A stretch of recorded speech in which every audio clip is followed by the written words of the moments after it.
Today's date is February 25th, 1997. The survivor's name is Renee Scott. Interviewer's name is Clifford Davids. This interview is taking place in Boston, Mass., United States of America, in the English language. Today's date is February 25th, 1997. The survivor's name is Renee Scott. My name is Clifford Davids. This interview is taking place in Boston, Mass., in the United States of America, in the English language. This is the second reading and correct reading of the slate. Today's date is February 25th, 1997. The rescue and aid giver's name is Renee Scott. My name is Clifford Davids. This interview is taking place in Boston, Mass., United States of America, in the English language. Rolling. Good morning. Can I have your name, please, and the spelling? Renee Scott. You want me to spell it? Please. R-E-N-E-E. Scott, S-C-O-T-T. Can I have your name at birth and the spelling, please? Renee Scott. That's my maiden name. Thank you. Have you ever had any other names? I had Barrow. My husband's name, B-A-R-R-O. Have you ever had any other names other than Barrow? No. Have you ever had any nicknames? Mickey. Spell that, please. M-I-C-K-E-Y. Your birth date? 13th of February, 1906. And your age? 91 years old. Can I have the city and the spelling and the country of your birth? I was born in Calais, C-A-L-A-I-S. Calais, France. And can you give me the names of your parents and any siblings that you had? Can I have the names of your parents? Yeah. My father was Albert George Scott. My mother was Jean Galichet, G-A-L-C-H-E-T. And did you have brothers and sisters? Yes. I had 7 brothers and sisters. I had 2 that I did not know, 2 babies that died before Yvonne was born. Then I had Yvonne, I had George, I had Yvonne, George, me, May, and Walter. Thank you very much, Mrs. Scott. Let's start out by you talking about your childhood in Calais. I wouldn't remember in Calais. I was too small. I came to America.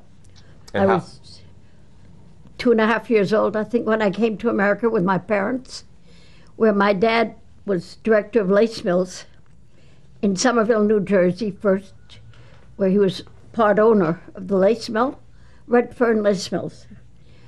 And he stayed there. We stayed there for several years.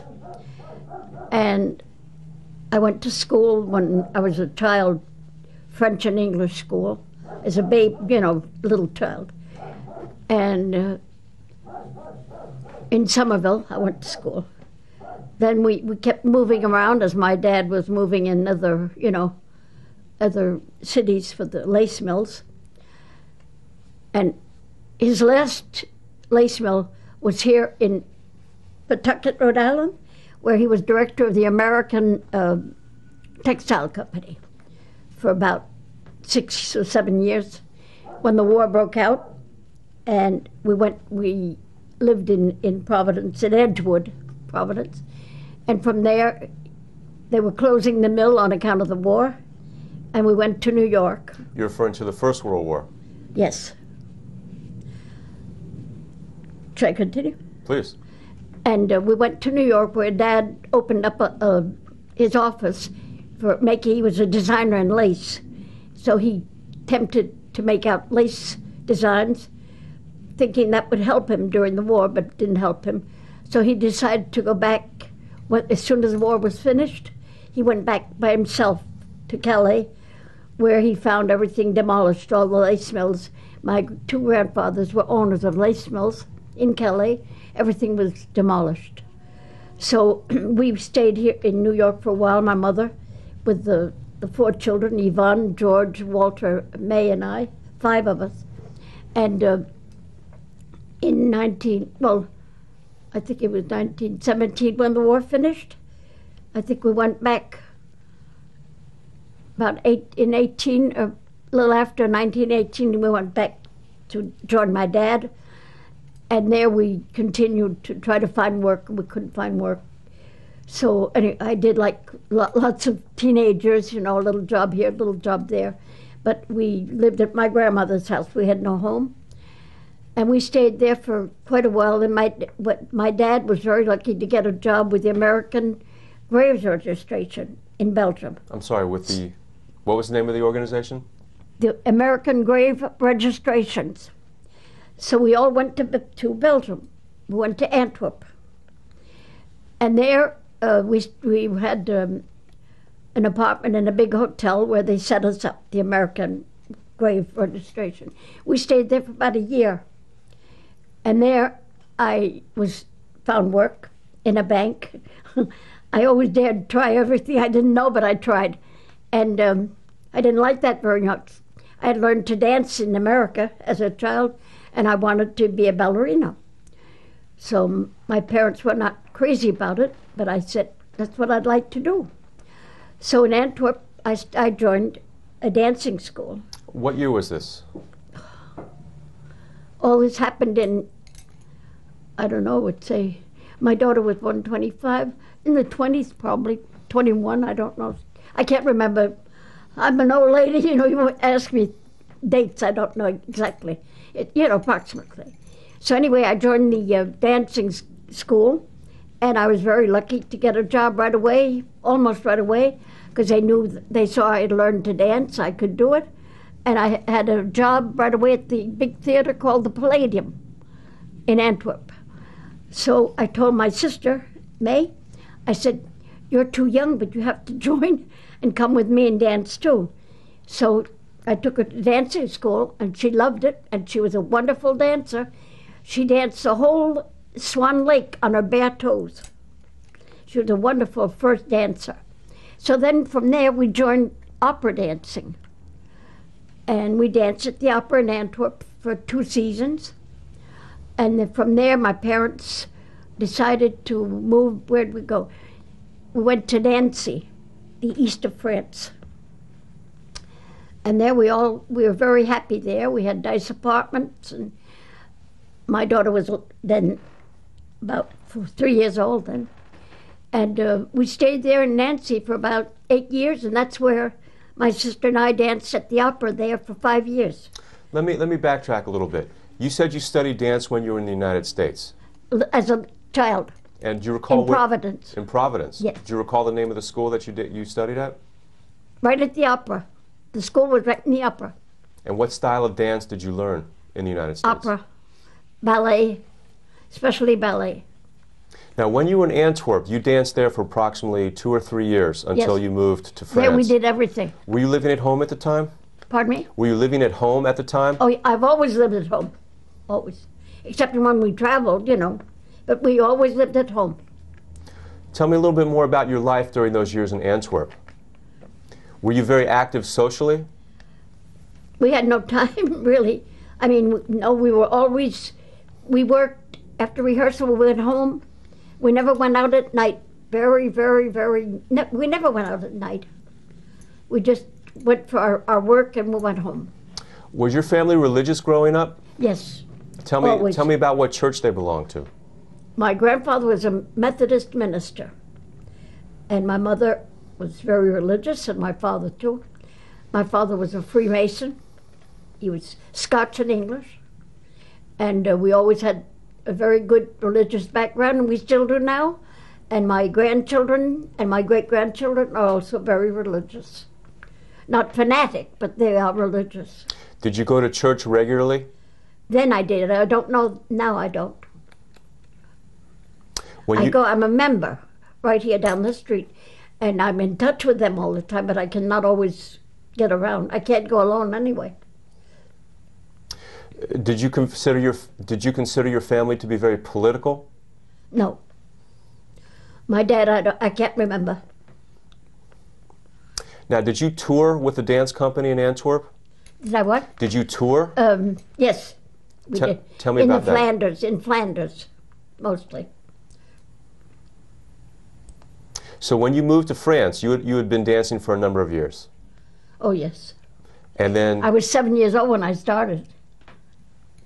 Dancing professionally. And Right. when you arrived in France, did you join a dance company immediately? Not a company at the opera. Not company. Did you join the opera immediately? Yes. Tell me a little bit about your experiences there. Well, opera season it starts in November, finishes in April, and during the whole winter, like here at the Wayne, you know. But here they have companies that come. You have no opera here in Boston, have you? I You don't haven't got know. an opera theater here. I don't know. I'm asking you. I don't know. I don't know either. Well, in Europe, every city has an opera. So during the season from November until April, you were working regularly. Right. And in between, I always worked, as I told you, I took public relations in fairs or anything I could get, you know, but that was, as long as it was honorable, I worked. So you worked in the opera, you danced in the opera between November and April, and what did you do during the summertime? That's what I'm telling you. Tell me a Public little bit. relation. Usually with fairs. I travel with fairs and different things like that. Tell me a little bit about that job.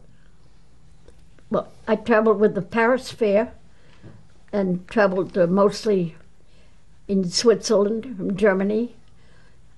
Like the trade fairs. That's what it was, trade fairs.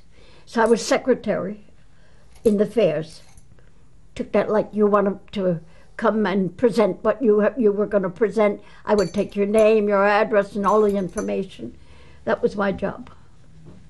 You must have met many interesting people while you did that. Pardon me? You must have met many I interesting... did. I met lots of nice people.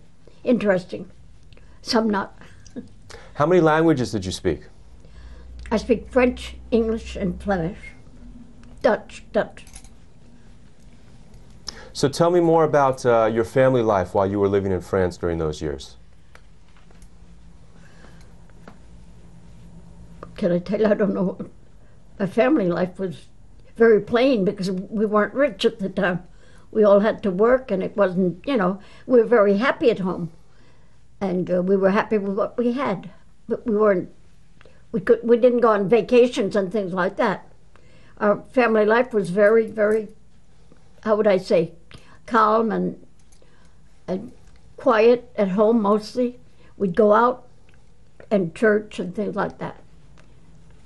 Your father grew to accept your job as a dancer for the opera? He didn't like it, but he accepted it. I forgot to tell you, my dad spoke, I told you, 7 and 8 languages fluently.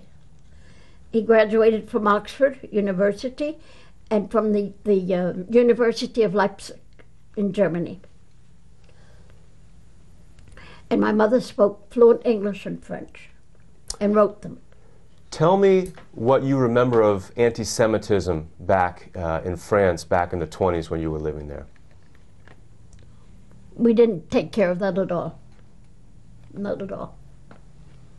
Never involved. Only in '38 when, you know, it started to be very bad between Germany and England when Eden, remember when Eden came over? It started to be bad. That's when they asked me if I wanted to work with the underground. And my dad opposed, so I didn't do it. Let's talk more about the years leading up to 1938 and about what you were doing. Before that? Mm-hmm. When you were living in France, did you belong to any organizations? No. Never. No. Did you travel at all as a dancer? As a dancer? Oh, yeah. Traveled all over. All over France, all over North Africa, all over, everywhere in Europe. And this would have been during the summertime in the off-season? Right. And then after, when we stopped the opera, then we joined a company, and then we traveled 15 months at a time without coming home. How long did you dance with the opera for? Well, many years. Oh, I don't know. Every year we would dance in the opera, you know, since we were dancing. When did you begin traveling abroad with the dance company?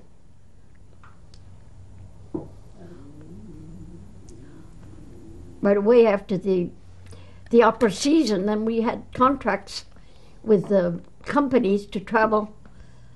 I couldn't tell you what date. I mean, I don't know what date it was. But as soon as we could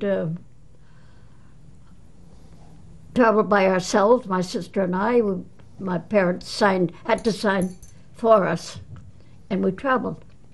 So you traveled throughout the 1930s, correct? No, there was opera. Before the war, it was always opera.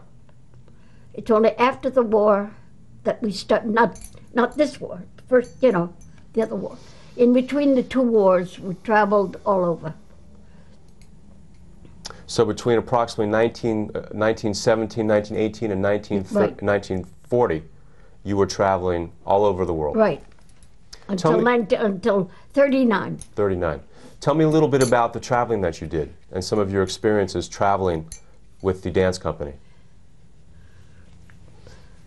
Well, it was very interesting to go in different countries, and I loved Switzerland, Germany. We met a lot of people, especially Switzerland. I loved Switzerland, and the people were very, very nice with the companies there, very good. And we had a lot of success. My sister and I had a team dance, the two of us, like you saw there, and we enjoyed our life as dancers very much. But we weren't the kind to go out after the shows and all that. We did our work, and we were too tired to even, to say we're going to go out. And we'd go and have dinner after, because we never ate before we went on the stage. So we'd eat after the show, always. Did you get many invitations to go out for dinner? Oh yeah, we had a lot of, we didn't accept them all, but we had a lot of invitations. You were exposed to many different cultures in your travels. Oh yes. We met all kinds of people, all kinds of nationalities and all kinds of religions. Do you think your exposure to the different types of culture was a factor in your helping the Jews out during the war? Do I think? Do you think your travels throughout North Africa and Europe helped you to understand other people's? Yes, I do. Tell me about that. Well, I think more you meet people of different nationalities or cultures, you call it, like in Belgium, you meet different people than you do in Switzerland, and you learn a lot. You learn a lot by meeting all these different kind of people. I know I did. I learned to do all kinds of things and to accept people much better. You accept people better when when you meet people and know the way they live and their culture. Do you consider yourself a very tolerant person? Yes, I think I am. I think I'm very patient. I think so. While you were traveling in the 1930s and dancing, were you aware of what was going on in Germany with the Nazi Party? I didn't get that. While you were traveling in the Yes. 1930s, Yes. were you aware of what was going on in Germany? Not very much, no. No, we only in '38 when it's really, started. No, before that, no. Tell me about 1938 when you first became aware of what was happening. Well, you had to be aware. It was like declared all at once. They were going to enter, right? If we wanted or not, they were going to enter France, and that's when I told you that we decided not to stay in the north of France. We went to Paris because my parents were afraid. My daughter was just a little young girl, 12 years old, and I was still young, and my parents didn't want us to be there exposed at the hands of the Germans if they came in. So we went to Paris where my sister, oldest sister, was living with her husband, and he was director at that time of the Guaranteed Trust Company, the bank in New York. So they found us a place to live in Paris, and we stayed in Paris. And we stayed there all the time. Even when I was arrested, my parents still had the same apartment. So Yvonne had been living in Paris before you arrived? Yes. Did you ever travel through Germany while you were dancing? Yes, I did. Tell me about that.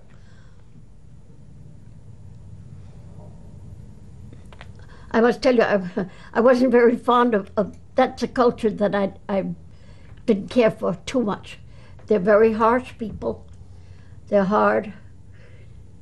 They're not that friendly. Now maybe, but at that time they were not. No, I didn't care so much for Germany. I loved Switzerland, Belgium, Italy I liked very much. Did you have any experiences in Germany while you were dancing that No. Helped you form that opinion? No. Do you remember at your performances any soldiers coming up to you and inviting you out for dinner afterwards? In Germany? Mm-hmm. No. Do you remember any members of the Nazi Party coming and watching you perform in Germany? Did I what? Do you remember, were there any Nazis who watched you dance? I don't know. I couldn't tell you that. That was after the war. I know they were mean. Even after the war, they didn't like us. I don't say all the Germans. They're, you know, I've met some nice German people too. I'm not like that. But I mean, the Nazi crowd, they're terrible, and they still are. They will never change. So tell me about your life when you moved to Paris. In Paris? In Paris. When you first arrived in Paris, what was it like there? When I left the north of France? Yes. Paris was just Paris. I mean, there was nothing special in Paris. So Paris is always special. But I mean, I was living with my parents, and there was nothing special. I was wanting to get some work, which I did. Pardon me. Almost right away, I found work dancing. And dancing at the, I danced at the Moulin Rouge in Paris too, which was very exciting. You know, with the, ooh la la. No, that was nice. I liked it there. And then I danced at the opera, and I took the place with Solange Schwartz, who was one of the big opera dancers, and we played in Swans Lake. And my sister was the first dancer, and I was the second dancer. How much would you get paid for a night dancing? Do you remember? Very little. Very poor. I don't remember, but very poor. 700 French francs a month, 750 I think it was. That was very poor. What was your father doing for work? He was looking for work. He didn't have any work. That was during the beginning of the war. Very hard. He was an interpreter when he found different things to do as interpreter, he would do it. He would do anything when he found it. Excuse me, may I? Please.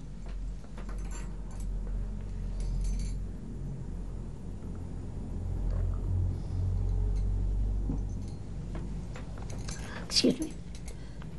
So when you first arrived in Paris, after you left the north of France, you were working as a dancer. How long did you work as a dancer for? After 38, you mean? Yes.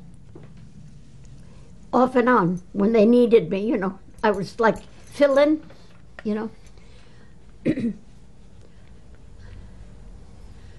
I worked like that for about 38, 39. Not very long, because then I met Simone. And I worked with her at the Chamber of Commerce. Now, who was? Then I left the dancing for a while. The war was coming on, and I started to work with her at the office, Chamber of Commerce. What is Simone's last name? Fetter, P-H-E-T-E-R, Fetter. It's a German name. Tell me about how you first got the job at the Belgian Chamber of Commerce. I met her at a trade fair. I told her that I had been secretary for a gentleman that was a big industrial in Belgium, and he had his office in Paris at the Chamber of Commerce, and he asked me if I would be his secretary in Paris, because it would avoid him from, going back and forth.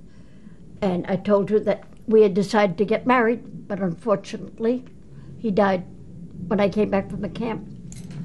But anyway, I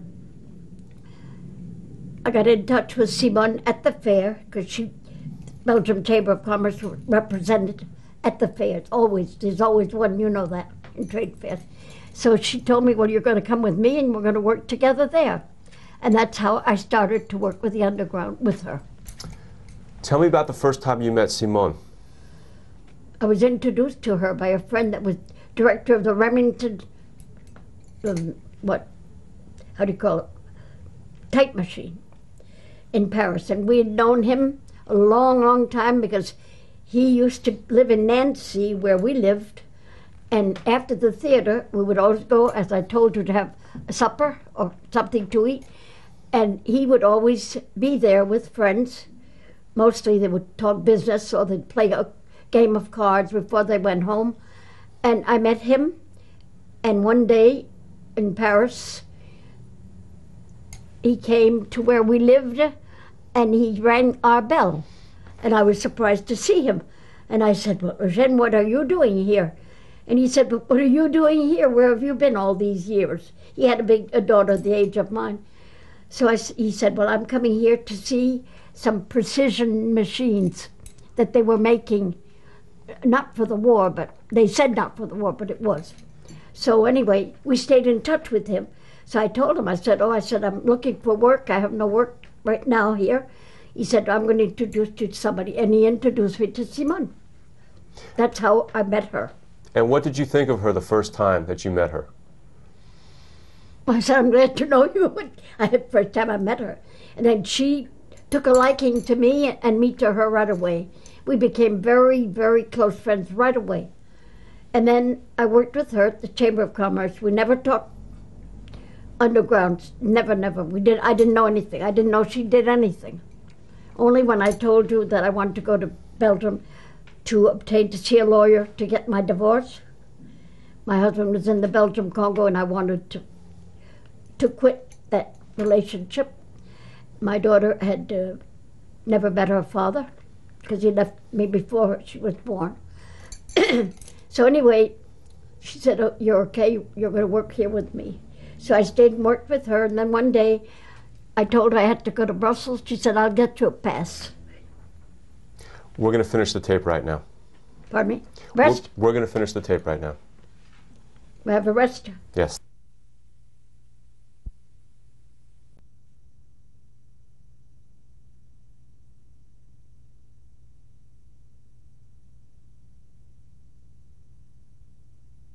About the events leading up to your working at the Belgian Chamber of Commerce.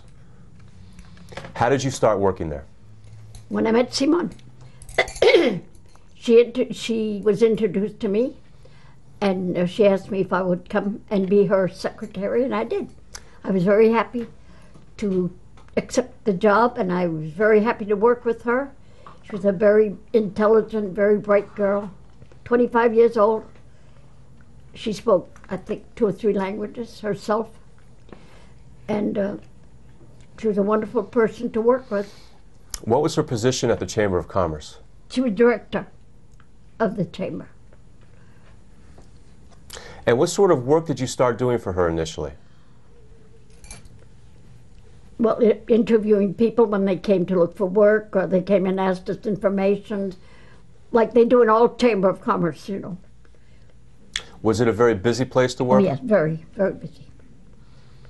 What sort of people do you remember coming and going? Business people, businessmen, business ladies. Very few young people. I mean, not young people at 16, 8, you know, people over 20 years old. What was Alice doing at this point? Pardon? What was Alice, your daughter, doing at this point? But she was still going to school. And you were living with your mother and father? Yes. My dad died suddenly in 1940. I think he became very frightened of the idea of war. And he had a little heart problem. He died very suddenly. Approximately how long did you work at the Belgian Chamber of Commerce before you became aware that Simone was involved in underground activity? Not very long. Maybe 2 months. And tell me how you first became aware of that. Because I told you I wanted to go to Belgium. I needed a passport. So she told me, don't worry about that, I'll get a passport. And then I went to Brussels, saw my lawyer. I came back, everything was fine. And then shortly after that, I don't know how long, not long, I said I had to go back, see my lawyer again. And then I was in contact with the gentleman, my boss, for whom I was working. So she said, well, that's okay, your passport's still good. But I don't know, I had a funny feeling every time I took the train that I was being watched, more or less. I don't know by individuals, but German people, German men. So anyway, one day she told me, listen, you're going to Brussels, do you mind bringing some papers at a certain place? I said, no, I don't mind. Why not? So I did. It was at the Unknown Soldier in Brussels. And I went to bring some papers there, and I felt somebody was following me. And I brought the papers there, and when I came out, I didn't see that individual, but I did see him a little bit later on as I was walking in the street. He was following me. And I said, that's funny, the way I'm being followed. And anyway, I lost him. Went in the stores, and in a big department store. I wasn't thinking really at that time. And when I came back to Paris, I told Sibud. And then she told me. She said, it's not fair. I didn't tell you what it was, but here's what it is. And she explained to me. She was working for the underground. And she said, you have a daughter and you have your family. She had her family too. She said, I don't want to get you involved. But she said, if you want to, if you're interested. And I said, sure, go ahead. And I started like that.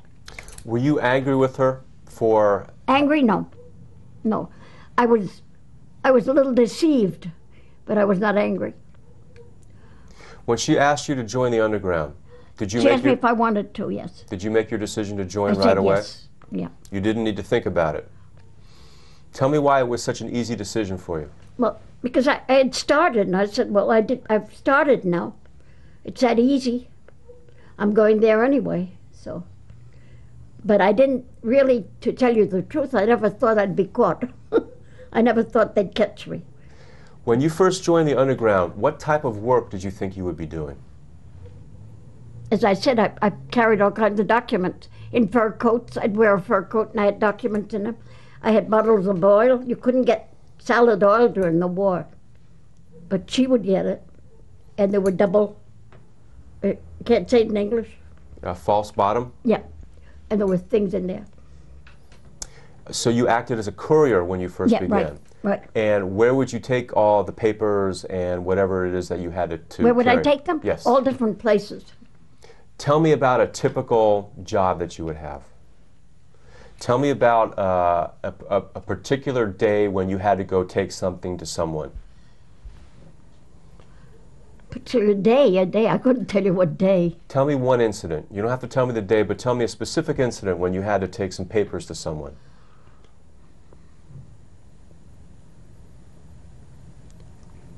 You want a day, the day?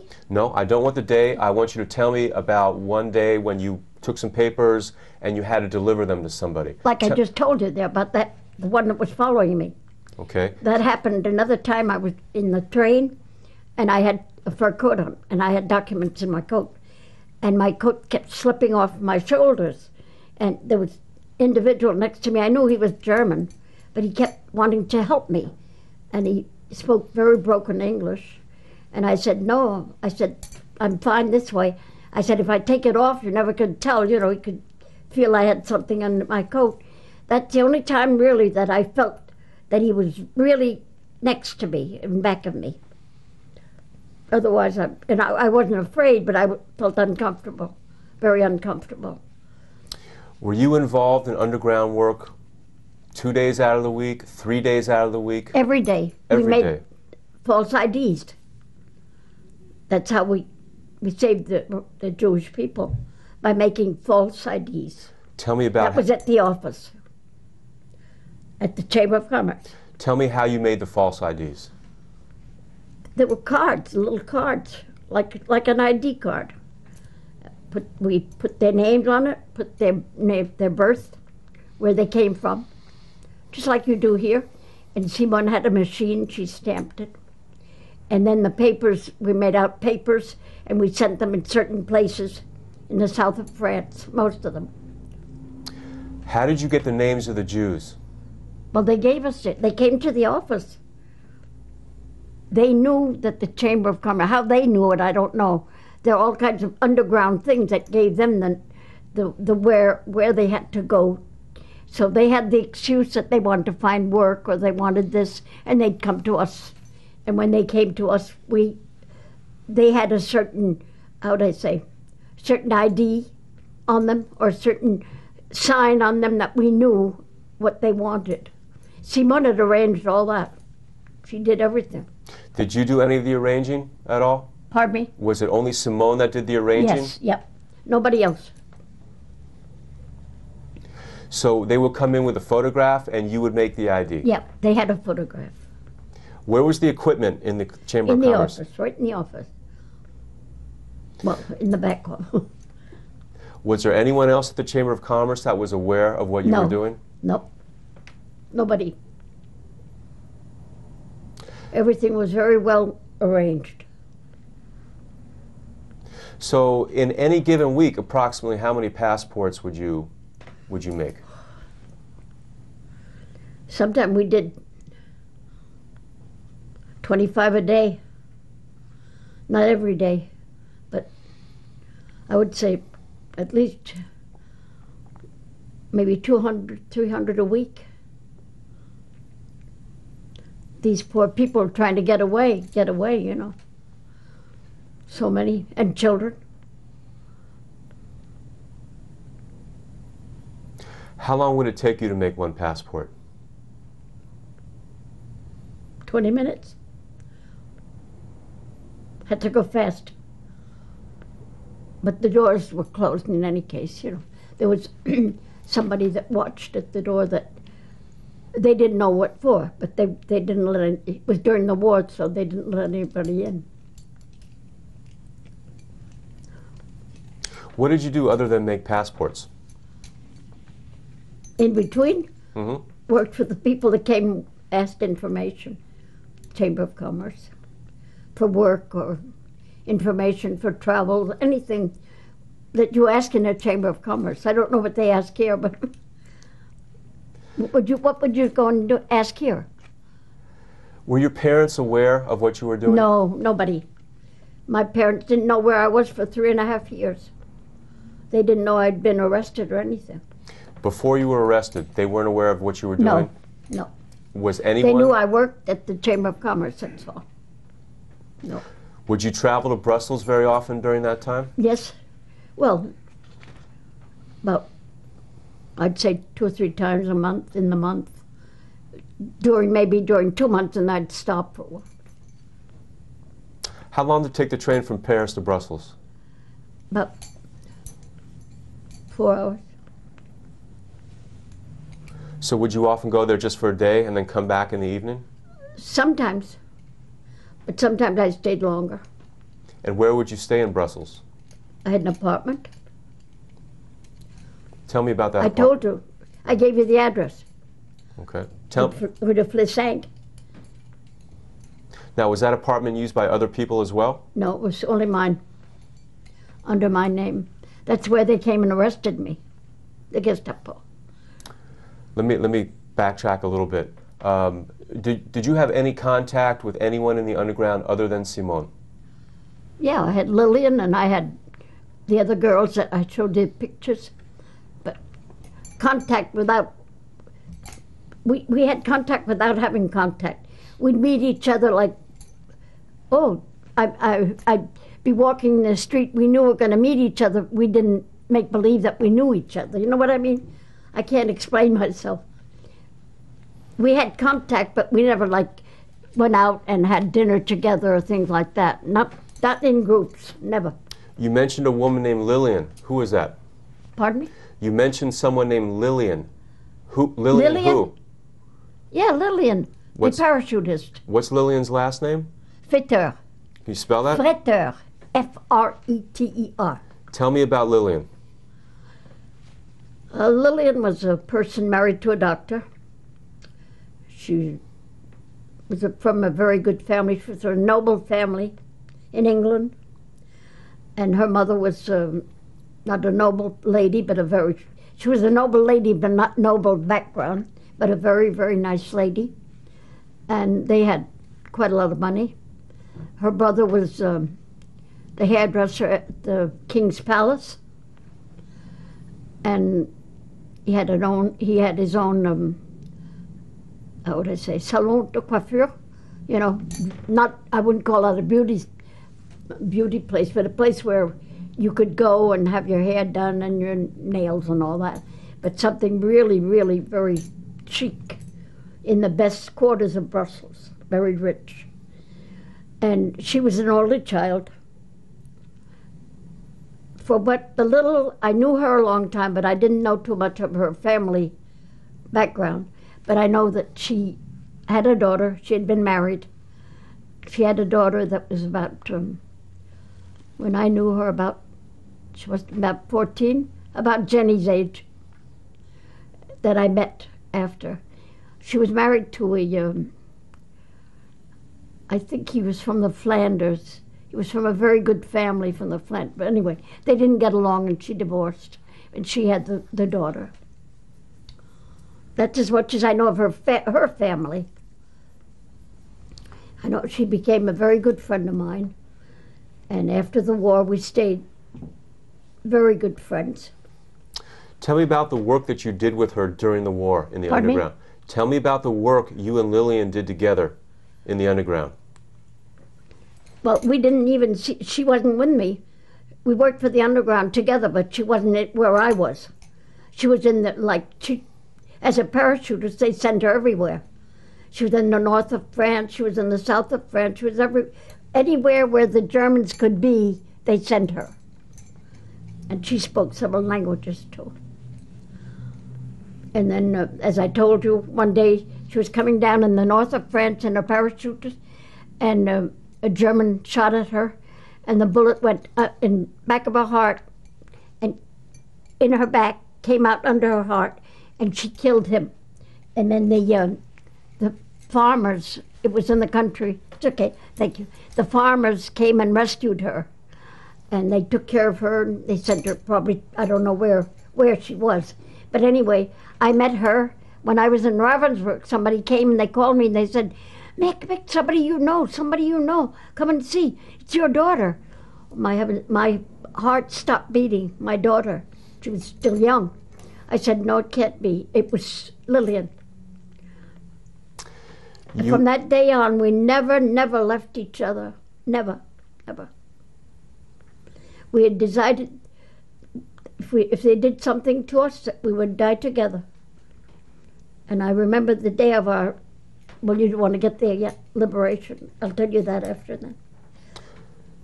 You had mentioned a number of other girls that you had worked with. The girls? In the underground? Yeah, but I didn't know their names. We didn't know our names. We just knew, or we had a number that we'd call each other, but we didn't know our names. Did you have special code words that you'd use when you would meet them? Not really. I tried to stay out of being in contact with them. You didn't like doing the courier work? I liked it. It was exciting. Until I knew I'd gone too far. Couldn't get back. How was it exciting? Oh, when you do something you know you're not supposed to do, but you want to do it because you want to get there, you know? But I never thought I'd be caught, so I thought it was interesting. Even the gentleman I was going to marry didn't know it, and I used to go, each time I went to Brussels, I would see him and have dinner and go out with him and all that, but I never told him anything. What was his name? John Depau, D-E-P-A-U-W, Depau. When Simone first asked you to join the Yes. underground, did she Yeah. tell you about the dangers? No, not really. She just said, you know what you're exposed to, you know. And what was your response? I said, well, okay, I know. But I told her I have to go anyway, so what difference? I have to go to Brussels anyway. That's the way I took it. I thought, I'm going, I might as well do something. Why did you join the underground? I don't know why, I can't tell you why, because I thought, just as I told you, I was going anyway to Brussels, so I thought I might as well do something if it's going to help, you know, help our country, whatever. Did you feel you were helping the Yes. Jews and the country? Yes. Both. I know, because I knew, I didn't know her name, but I know a young girl. She was just a very ordinary young French girl. She was 16 years old. I met her in the camp after when we were working at Siemens factory. She blew up the whole theater, Gaumont Theater in Paris, by herself. What was her name? I don't know. I met her in the camp when we were working at Siemens. We called her Dolly, but that was not her name. She must, I don't know if she lived or what, because when we were liberated, she wasn't liberated at the same time I was. Let's talk a little bit more about the passports that you were making. Were you using false names, or what would you do? Yeah, false names. And where would you get the names from? Any name they wanted to give us, they'd give us a false name. They'd give a false name. So the Jewish person would give you Yeah, the false. like I call myself Mickey. Well, they call themselves different names. Don't ask me their names because I don't know the Jewish names. You just knew the name that they gave you. Yeah, right. Well, that was up to them, you know, to give us the names. Most of them were foreign names anyway. Lots of them were German Jewish people that were running away. What kind of person was Simone? What kind of person? What do you mean, physically? What did she look like? She wasn't very tall, a little bit taller than me. I know I'm short. She's a little bit taller than me. Same as on her picture. Very pretty face. She had beautiful eyes, great big blue eyes, well built, and always laughing. Always in a good mood, and always singing. She'd make out the passport, she was still singing. She had a beautiful voice. And I don't know why she'd always sing Ave Maria. Oh, she loved that, and she'd sing it so well. And I would tell her, oh, Simone, sing that for me. So well, you're not to the liberation. How did she sing it? Pardon me? How did she sing it? How did she sing it? Yes. What do you mean, how? I can't. She had a beautiful voice, and she knew it, and she had learned singing, I think, you know. Did you ever sing, or were you just a dancer? Did you sing while you danced? No. I haven't got a good voice. My mother did. My mother was an opera singer. And my sister, Yvonne, both sang very, very well. It was almost as if she wasn't afraid of what she was doing. Simone, no, never. Never afraid. But she knew what she was doing. Like when I started, I didn't know, but she knew. But I was never angry at her for that. Did you ever remember her being afraid? No, never. But she suffered. Oh. There probably she was afraid, poor girl. When they caught her before me. And you want to know this? Sure. They caught her and they put her in the big prison in Paris. They put her on a board with nails sticking up, and they strapped her naked on that board, and they wanted her to admit all the people she knew, and every time she said no, they would bang her on that. I don't know, but her sister, they arrested her sister, who did nothing, but just because she was her sister. And her sister said that they showed pictures. They showed her just to hurt her. They didn't arrest the sister just for a short time, because the sister wasn't involved in anything. But they showed the sister's pictures to make her feel bad, to make to try to make the sister say something, but she never did. And she was full of blood, just blood all over the place.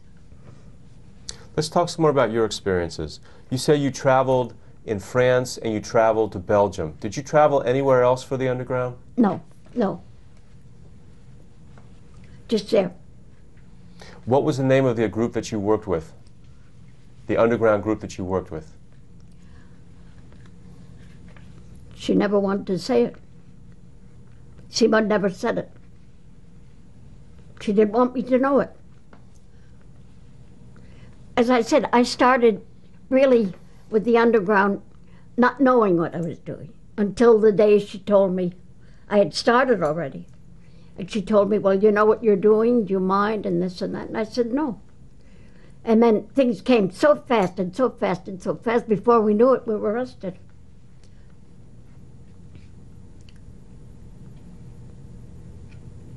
Now, you started working for the underground sometime in 1939. Not 39, yeah, after 40 I told you. I told her I knew her in 39. Then we were working for the fairs. Right? So, tell me about the months leading up to your arrest. About what? Tell me about the months leading up to your arrest in 1941 by the Gestapo. Had things changed for you in terms of the work that you had done for the underground? Well, you mean when I was arrested, or how they arrested me? Before that, leading up to when you were arrested. Well, I was just still working at the Chamber of Commerce until they arrested me, and going back and forth, you know. And then one day, when they arrested me, they came. I had been weekend trout fishing with my future husband, I was hoping, and friends. And when I came back, I was sick. I had pleurisy, and I was in bed. And the owner of the building where I lived came up, and she said, "There's something funny going on. There are two Gestapo want to speak to you." I think my heart went up in my throat, but I couldn't do anything. They were there. And they knocked at the door, and they came in, and they didn't ask me if they could. They came in, and they told me, "Raus, get up." I was in bed. And they started to go through everything. They opened up all the drawers, all the closets, everything. They took everything they wanted, everything they could put their hands on. And I had, little books with addresses and all. They took everything. They helped themselves to everything. And I was smoking at that time. I stopped a long time ago. And it was hard to get cigarettes. But John would always get me cigarettes, the best English cigarettes. They took everything. I could always see them. And I looked at them and I thought, what are they taking that for, you know? They helped themselves to everything, everything. So they told me to get dressed. I'll always remember it was the style of the Diana Durban hats, which were very stylish, and an umbrella. They said, come on, it was cold, November. So they made me get dressed. They took me to the Gestapo in Brussels. I felt uncomfortable. I wasn't afraid, though. Anyway, they weren't talking to me. There was one sitting next to me and one driving. And I could see he had a revolver there, and, he was well protected. He was protecting me. So anyway, we got to the Gestapo, and there, the big Chief Baggins was there. That's where I met him. And all night long, they questioned me, and in back of me, like you're in front, but a while ago you were there, an old guy there in back of me. Every time they showed me pictures and pictures and pictures, and they'd ask me, "Können Sie, you know them?" And I'd tell them, no, some I didn't know. Underground workers, there were lots of them. I didn't know, but some I did know, but I said no. Every time I said no, he'd bang me on my head. Every time. He had a great big, like a bat, a flat bat, knocked me on my head. And this Baggins, he was all so well dressed, and his nails were done and all everything. And I was starved, and I was so thirsty. I had fever. I had pleurisy. And I asked if I could have a glass of water, and he said no, I couldn't have water. I couldn't talk anymore anyway. And he had great big silver trays come up with food. He did it on purpose. He knew I was hungry probably and thirsty, but I couldn't have anything. Anyway, they questioned me that first night. Must have been We're going to stop the tape right now. enough.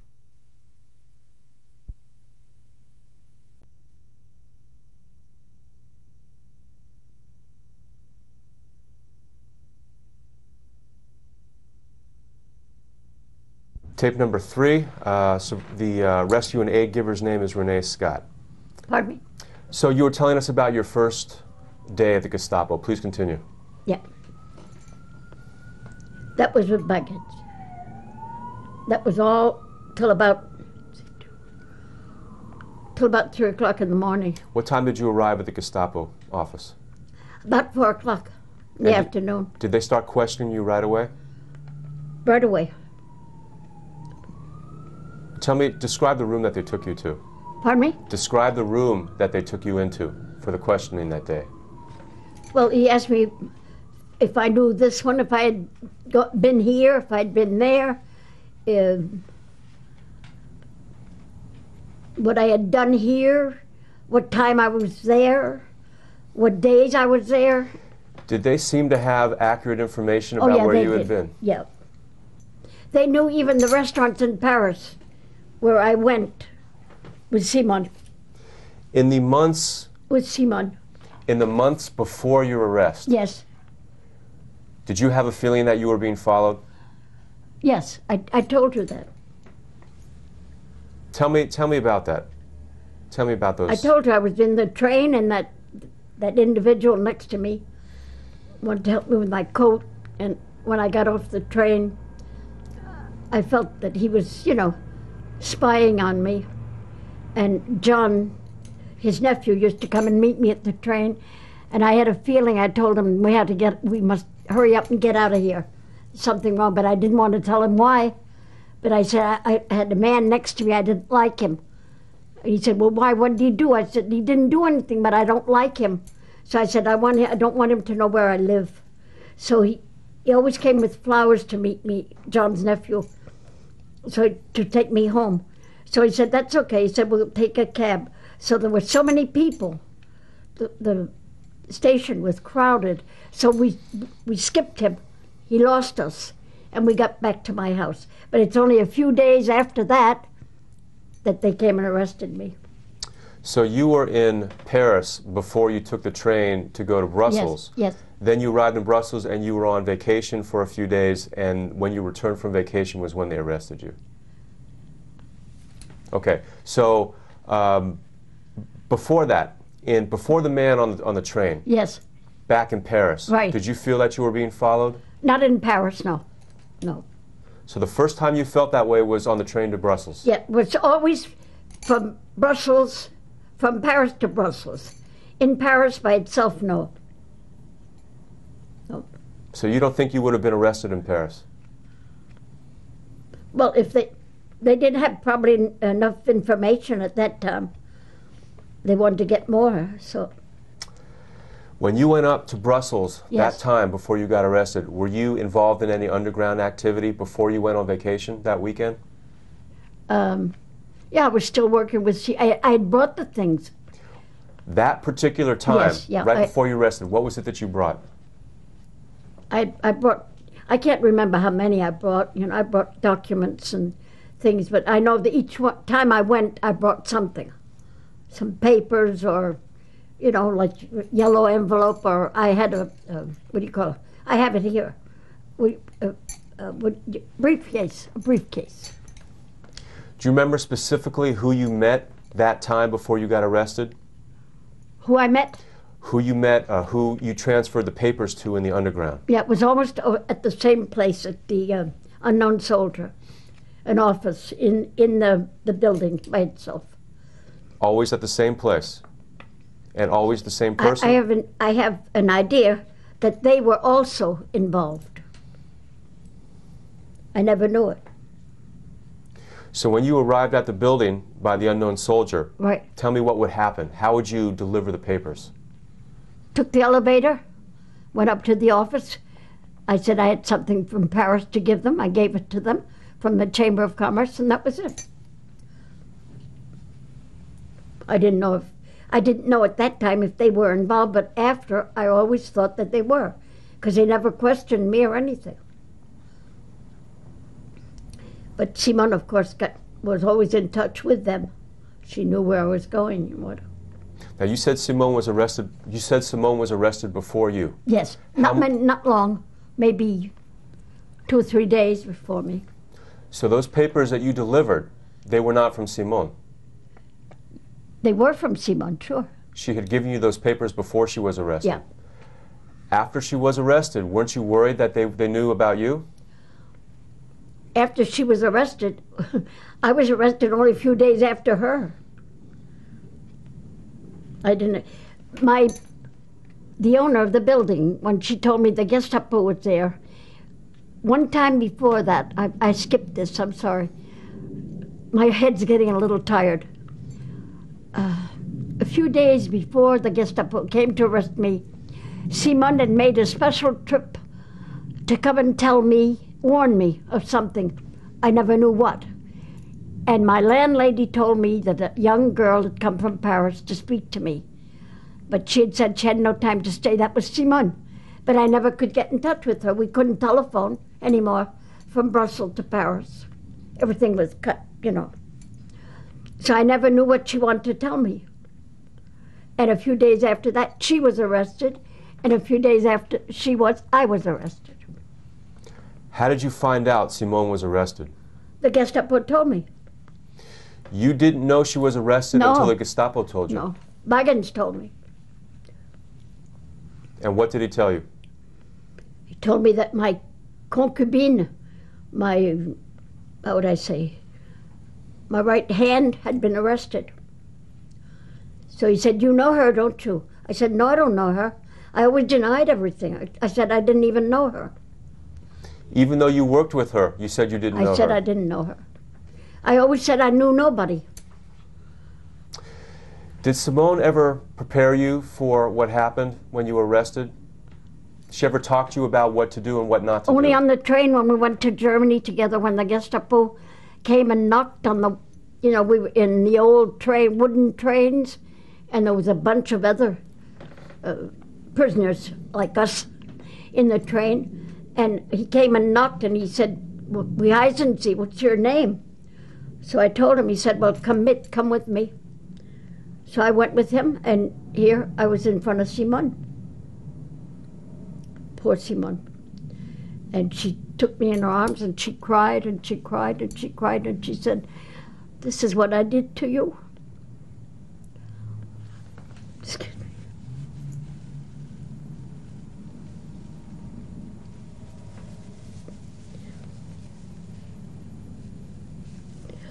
Excuse me. And I asked her, I said, "Did you hear from my mother? Or did you hear from my family?" Pardon me. She said, "No." But she said, "My sister did, and everybody's all right." But they didn't know where I was. They didn't know anything. She didn't say anything. That was the end when I saw Baggins. I never got in touch with anybody. The wall was closing.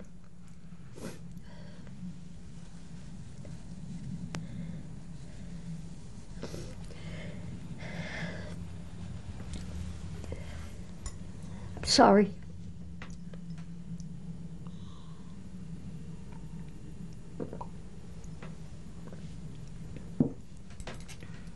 Okay. Let's go back to when you were first arrested by the Gestapo. That first day that the Gestapo arrested you in Brussels, they interrogated you for hours. Hours and hours, yes. Then when they finished questioning me, they took me to prison, and the number of my cell was 151. No, pardon me, 153. The same number as my ride here. I take the ride to go to BAB. That's the number, my number. Anyway, 153. And I'll always remember. And I was in the cell, and they threw me in that cell. There was a mattress, a dirty mattress on the floor. And I sat there with my Diana Durbin hat and my umbrella in my hand. And I think in the early morning, I was still sitting there the same way. And I heard a big key in the door, you know, in prison door. And they were bringing, they asked me, I didn't see what's your name and this and that. And they threw in a cup of supposedly coffee or something. I was so thirsty, I drank it. It tastes like camphor. They put camphor in the coffee. They do that with the military too, you know. So anyway, it was horrible, but I drank it anyway. And they left me like that, just sitting there till about, I don't know, probably early afternoon. I had no time or nothing. I couldn't see anything. There was one window way up high in the cell. And then in the afternoon, they came and got me, and they took me downstairs in the prison. And they took all the information they wanted about me, my name and this and that, and took all my jewelry off, which I never saw again, of course. And then they put me in another cell, in another place. It was 154. 154, next door. And there, I was in there, and I just had a bed and a little thing with water where you could get washed up and couldn't go, and a pail, you know. And in the afternoon, I heard knocking on the pipes. That was a code the girls gave the prisoners, would talk like that, by code. So I had to learn, if I could, what they wanted to say. Then one time, I was used to the prison after 7 months of solitary confinement. So I would push my bed on the bed. You'd fold it up like a bunk bed, and you put a board on top. That was your table. But I had nothing to read. I had nothing to I couldn't write. I couldn't read. Nothing. I had nothing. So I pushed that against a wall, and I still was very able with my legs. I could climb, and I climbed up, and I could see them outside. There were some monks that were arrested, poor monks, and they had great big chains. They were all chained together, and they would run like that. That was intriguing me, because I said, what do I hear like that, like chains all the time? And that way I saw what was going on, and there were great big vegetable gardens there. The prisoners had to make those gardens, and that's where they used to go for once a day. They'd go for 15 minutes to get some fresh air. Did Baggins ever interrogate you again after that first night? Baggins? Yes. After that night? Once again, yes, once.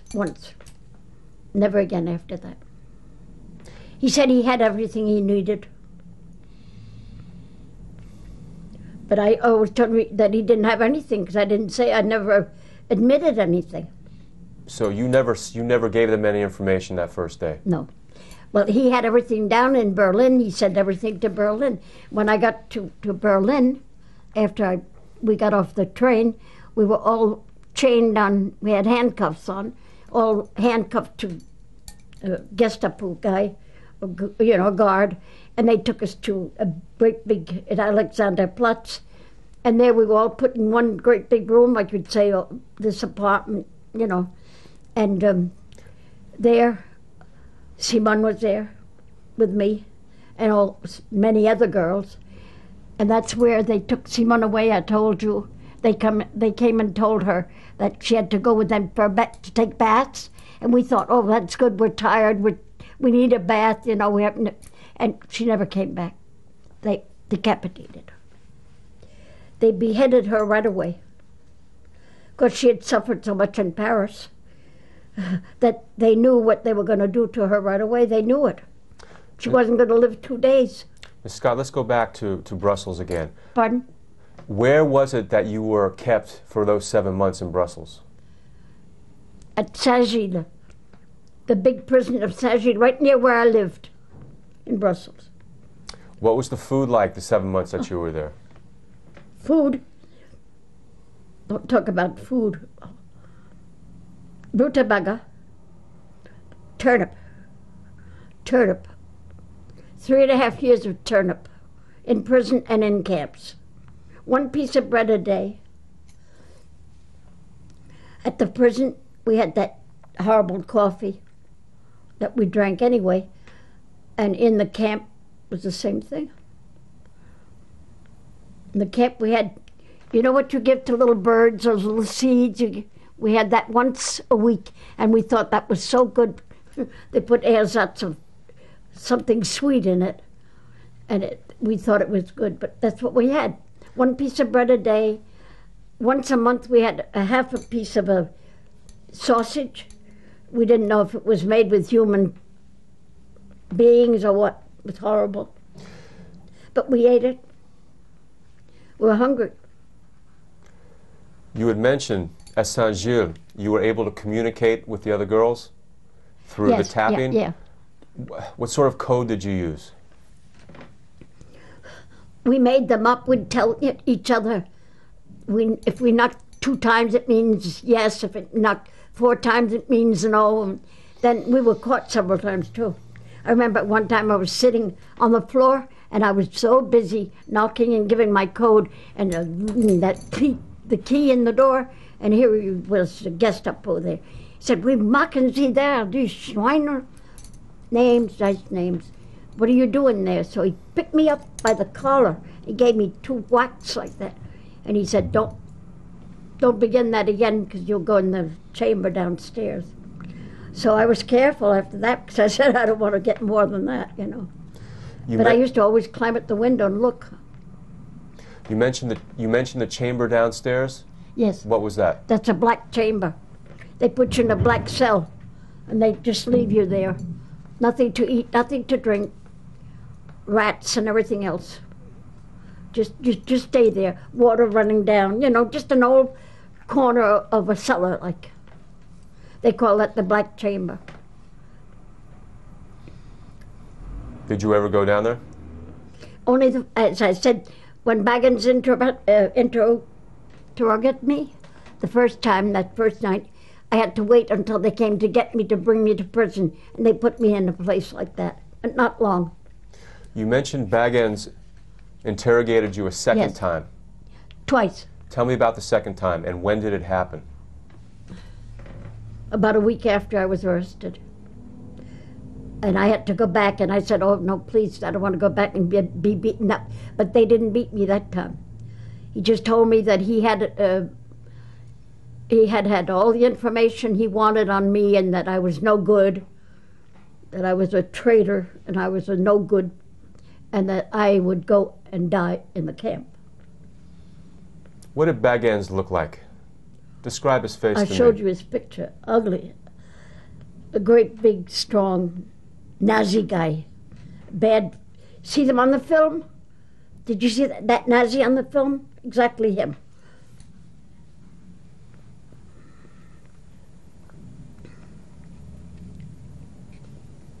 And cruel, very cruel. They have cruel faces. They're cruel people. Don't you think so? That first night in prison, did you regret your work with the Underground? What did I do? That very first night in prison. Yes. Did you regret the work you had done with Simone? No. What could I regret? I was there. No, I couldn't do anything. I was crying for my family. Because I said, what are they going to think? Where are they going to find me? What's going to happen to them and my daughter? But I didn't regret. And I always, it's silly, but I always had, after that, I always had one little hope that maybe I would get out of prison. It was silly to think that, because I would never get out of there. But I thought that. Sometimes you have hope, you know, and certain things that make you think you can have. I'd look at the blue sky and I'd say, oh, if only I could get out and go have a walk in the nice sun and go back home. But I didn't regret what I had done. I did it, so. You had mentioned that there was a week between when Baggins first interrogated you Yes. and the second time. Yes. Tell me about that week. What happened? I was in prison. Nothing happened. They never questioned you? No. No. They just left you there. Nothing to do, nothing to read, nothing to look at. What did you do to pass the time? Exercise. Tell me about that. I'd dance. I'd dance and I'd exercise, and I wouldn't sing, but I'd exercise a lot and dance. Could I do? I couldn't even sleep. So, didn't do anything. Did the Nazi guards ever see you dancing in the cell? No.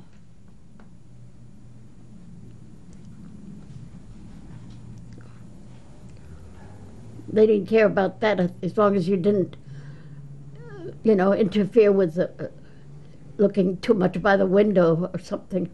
They didn't care. When was the next time you were questioned after Bagen's questioned you? In Alexanderplatz. So during the entire 7 months that you were in Saint-Gilles, you were only questioned twice? Right. Then a third time in Alexanderplatz. So tell me a little bit more about the 7 months that you were in Saint-Gilles. About what? About the remainder of the time that you were in Saint-Gilles after that second interrogation. What did you do for 7 months? In prison? Yes. Nothing. I couldn't do anything. I can't tell you anything. I don't know. I didn't do anything. Just danced and exercised. Were you able to get any information about the war or your family? No, not there. No. I tried to get in touch. Somebody had told me, that John was arrested. So, this I forgot to tell you. They told me, if you go to the dentist, you want to have a tooth pulled. I said, I don't want to have a tooth pulled.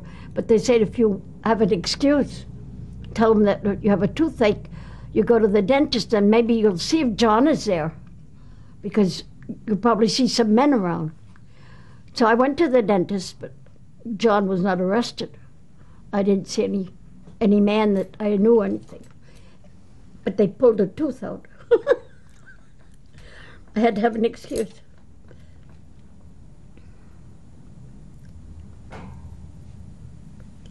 That was crazy life. It was not an exciting life.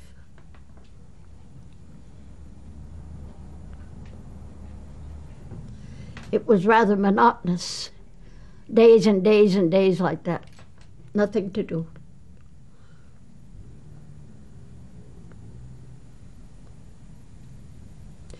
Think and pray. That's all you could do.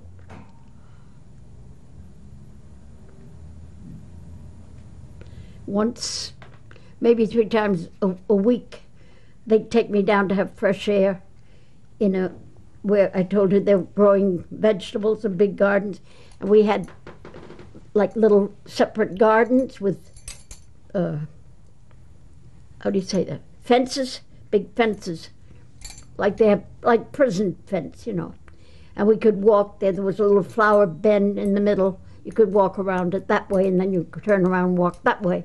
That would last about 20 minutes, and then they'd get us back in our cell. That's all we had. Were you able to maintain your strength and your health with your dancing and your exercising? Yes, one time I was not feeling too well, and that was all excuses. I thought I didn't feel too good, and I wanted to see the doctor. So when you want to see a doctor, they'd give you a little piece of paper and a pencil, and you have to write "Acts," the doctor. So I did. I went downstairs, and I had the very big surprise there. The doctor was a charming elderly man, and I had the habit always to put my feet like this, like a ballerina, And I had the ways in my hands, I don't know what, but he looked at me, and he sent his nurse out a minute, and he said to me in French, he said, "Were you a dancer?" I said, "Why?" I was afraid what he wanted to ask me. He said, "I see the way you put your feet in your hands." He said, "I'm a doctor, but I'm also a conductor at the opera of Berlin." He was at the Opera in Berlin. And he said, "Why are you here?" And he had like tears in his eyes. He said, "Why are you here? Why? Why?" He said, "I feel so bad for you." He said, the nurse was going to come back, so he said, "You come and see me again." So he ordered, he said, he made a prescription, and he ordered me some hot water. I was so glad because I had no hot water. So every day I had, for a certain time, they'd bring me up some hot water in my cell. That's the only thing I got. But I got some hot water, at least wash myself. Oh, I'm telling you. Now I laugh. I wasn't laughing. It was a funny life.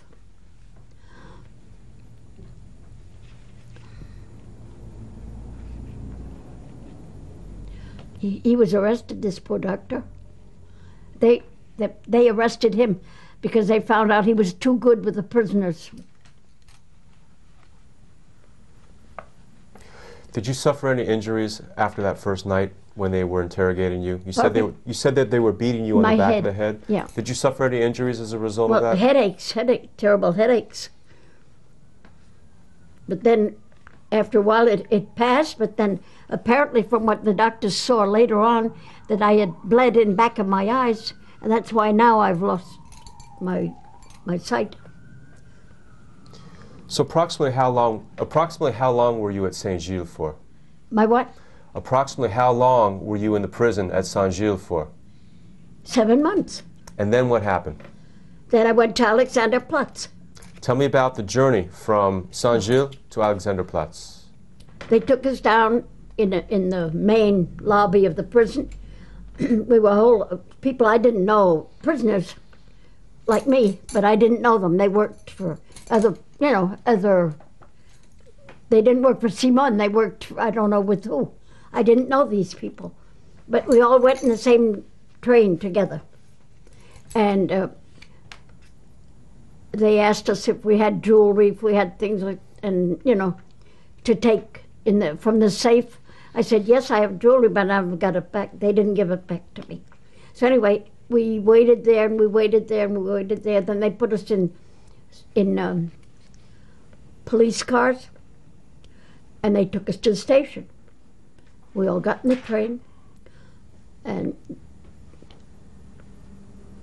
towards evening, the train took off, and I think we took about 3 days to get to Alexanderplatz in Berlin. When we got there, enough? Finish what you were saying.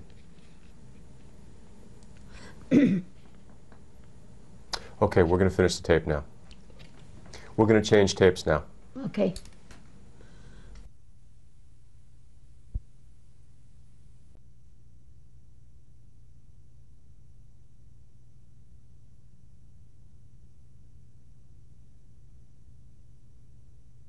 Its date is February 25th. The rescue and aid giver's name is Renee Scott. Ms. Scott, we left off, you were talking about your train ride from Saint Gilles to Alexanderplatz. Tell me a little bit more about that. Well, we traveled to about 3 days before we got to Berlin, Alexanderplatz. And when we got to, we didn't have anything to eat or anything. Nothing to drink or eat. They just left us there in the train. And when we got, about 2.5 days it took. When we got there, then we got off the train and they put handcuffs on us. We were handcuffed to go from the train to the prison. We got to the prison, they put us all in a big room in this prison. And we stayed there for hours and hours, I think the whole day. And they came and got Simon. And they said, "Come with us because you're going to the washroom to get washed." Let me backtrack. Did you first see Simon at the Alexanderplatz? No, I saw her in the train. And tell me about that. I told you, one of the Gestapo came, knocked on the door, and he said, "Heißen Sie? What is your name?" And I told my name. He said, "Well, come with me." So I went with him, and here was Simon. He brought me to Simon. She would, like, this was an old wooden train with, that you had them here in America too, probably, where the door that you opened up like that and wooden seat, you know, big 2 wooden seats. And she was there with other people that I didn't know, that had worked probably with us, but we didn't know them. We didn't know everybody. So she cried and I cried, and I asked her about my family. And she said that they were okay, that her sister had seen, I think my sister or my mother, I don't know which one it was, but she'd seen my family and that they were all right. They were okay. What kind of shape was Simone in? Very thin and sad, and it didn't look like Simone anymore. You could see she had suffered terribly. She must have been full of scars all over, but her face was really very thin and sad. What did you talk about with her? We didn't have much time. He just left us a few minutes together. I wanted to know about my family. I asked her about her family, and he was right next to us, and we couldn't talk long. She wanted to give me something, but she couldn't give it to me. She had candy or something. She wanted to give it to me. He dragged me away. That was it. Never saw Simon after that.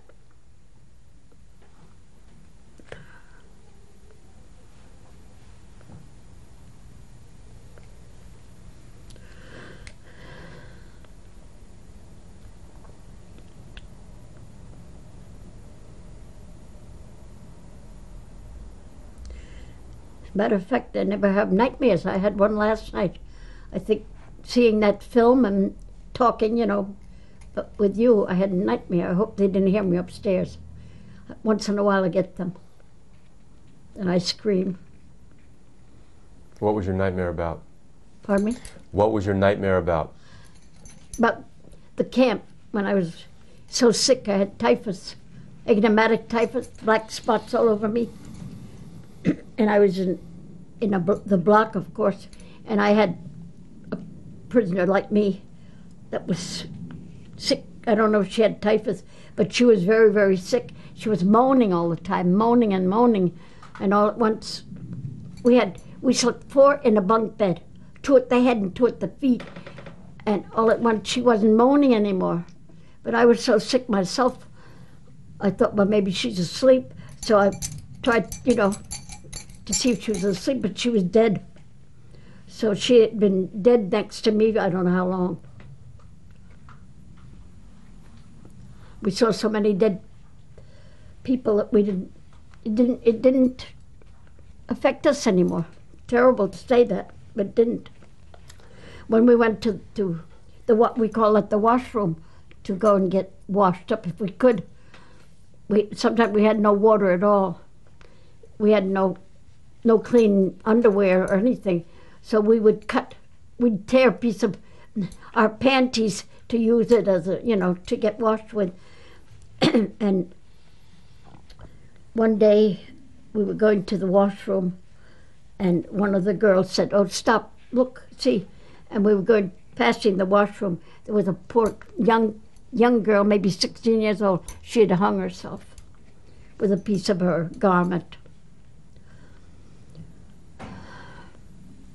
And we had to walk on the bodies to get to, they had like fountains, they had round fountains in the washrooms with all faucets, you know, so we could get a lot of us around there. And one day we were there at the washroom, and to get there we had to walk on the bodies. They just threw the bodies in there, not wrapped up or anything, just there. I'm not lying to you. This is the honest truth. You can ask anybody that was in camps. First of all, everything I've told you, I'm not lying. This is Ravensbrück you were just talking about? Pardon me? This was Ravensbrück you were just talking about? Oh, yeah. Well, no, it wasn't the same thing. My daughter's husband, he was arrested too. He was in Mauthausen. And Mauthausen was Ravensbrück was a hard labor camp for women, only women. Mauthausen, it was mixed. Then towards the end, I was there over 3 years in Ravensbrück. Towards the end, they put men on one side and women here on the other. So Scott, let's go back to the Alexanderplatz. Let's go back to Alexanderplatz. right. How long were you there for altogether? About a week, 1 week, I think. And what happened while you were there? Nothing. In a cell with other people, not alone. People that didn't even speak English or French nor anything. Foreigners, you know, all kinds of people. That they hadn't probably worked on they weren't underground workers. I don't know what they were. We're all mixed up. And like you said, Simone never left. Simone was gone.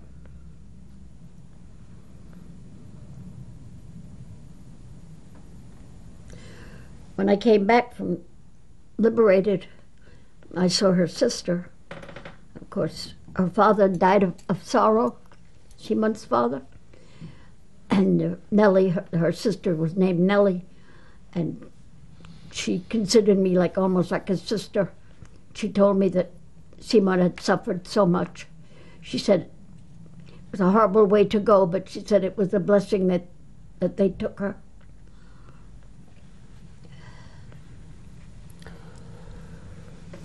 So at this point, you still didn't know anything about your family? Pardon me?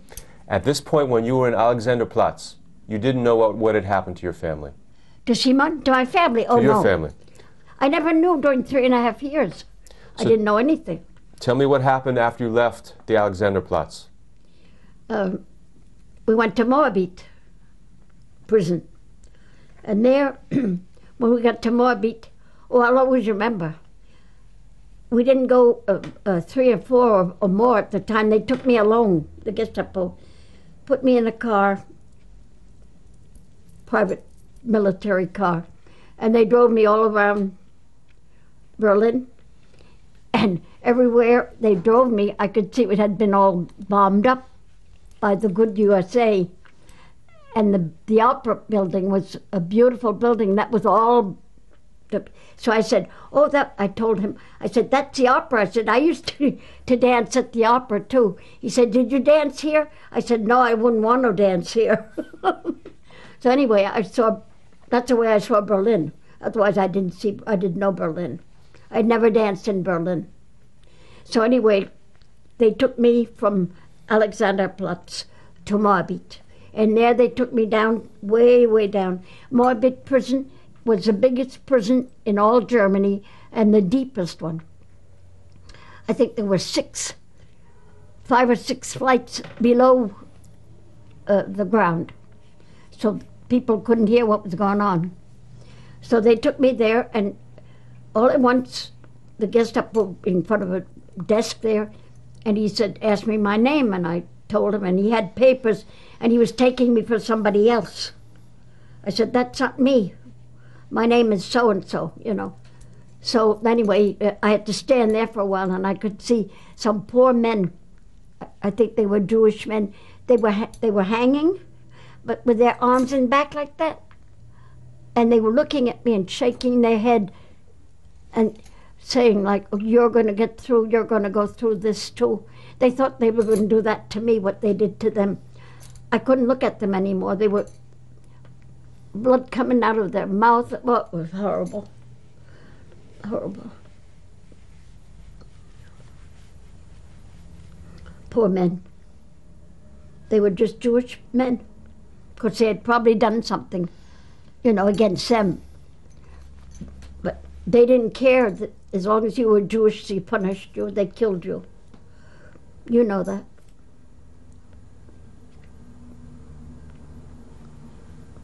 In Ravensbrück, we had Jewish mothers. They had their children with them, and they would come and pull these little children away from the mothers and bring them in the Jungenslager, the camp for the young, and they never see their children again.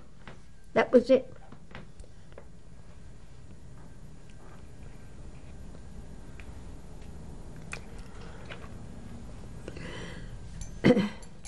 So Scott, how long were you at Moabit for? Pardon? How long were you at Moabit for? In Moabit, I think about a week, not more. I think, you know. Did the Gestapo interrogate you there as well? No. No. That was it. The book was closed there. I was sentenced to death, and that was it.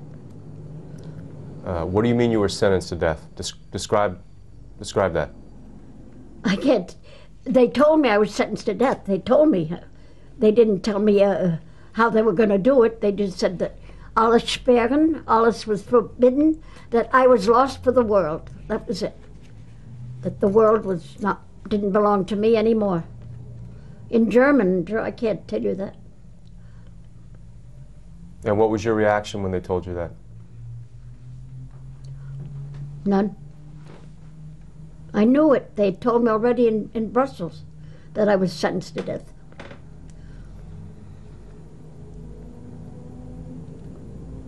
And yet here you are now. Pardon me? And here you are now. Yes. Yeah, here I am. Well, God was good to me. He brought me home. It's what I always asked.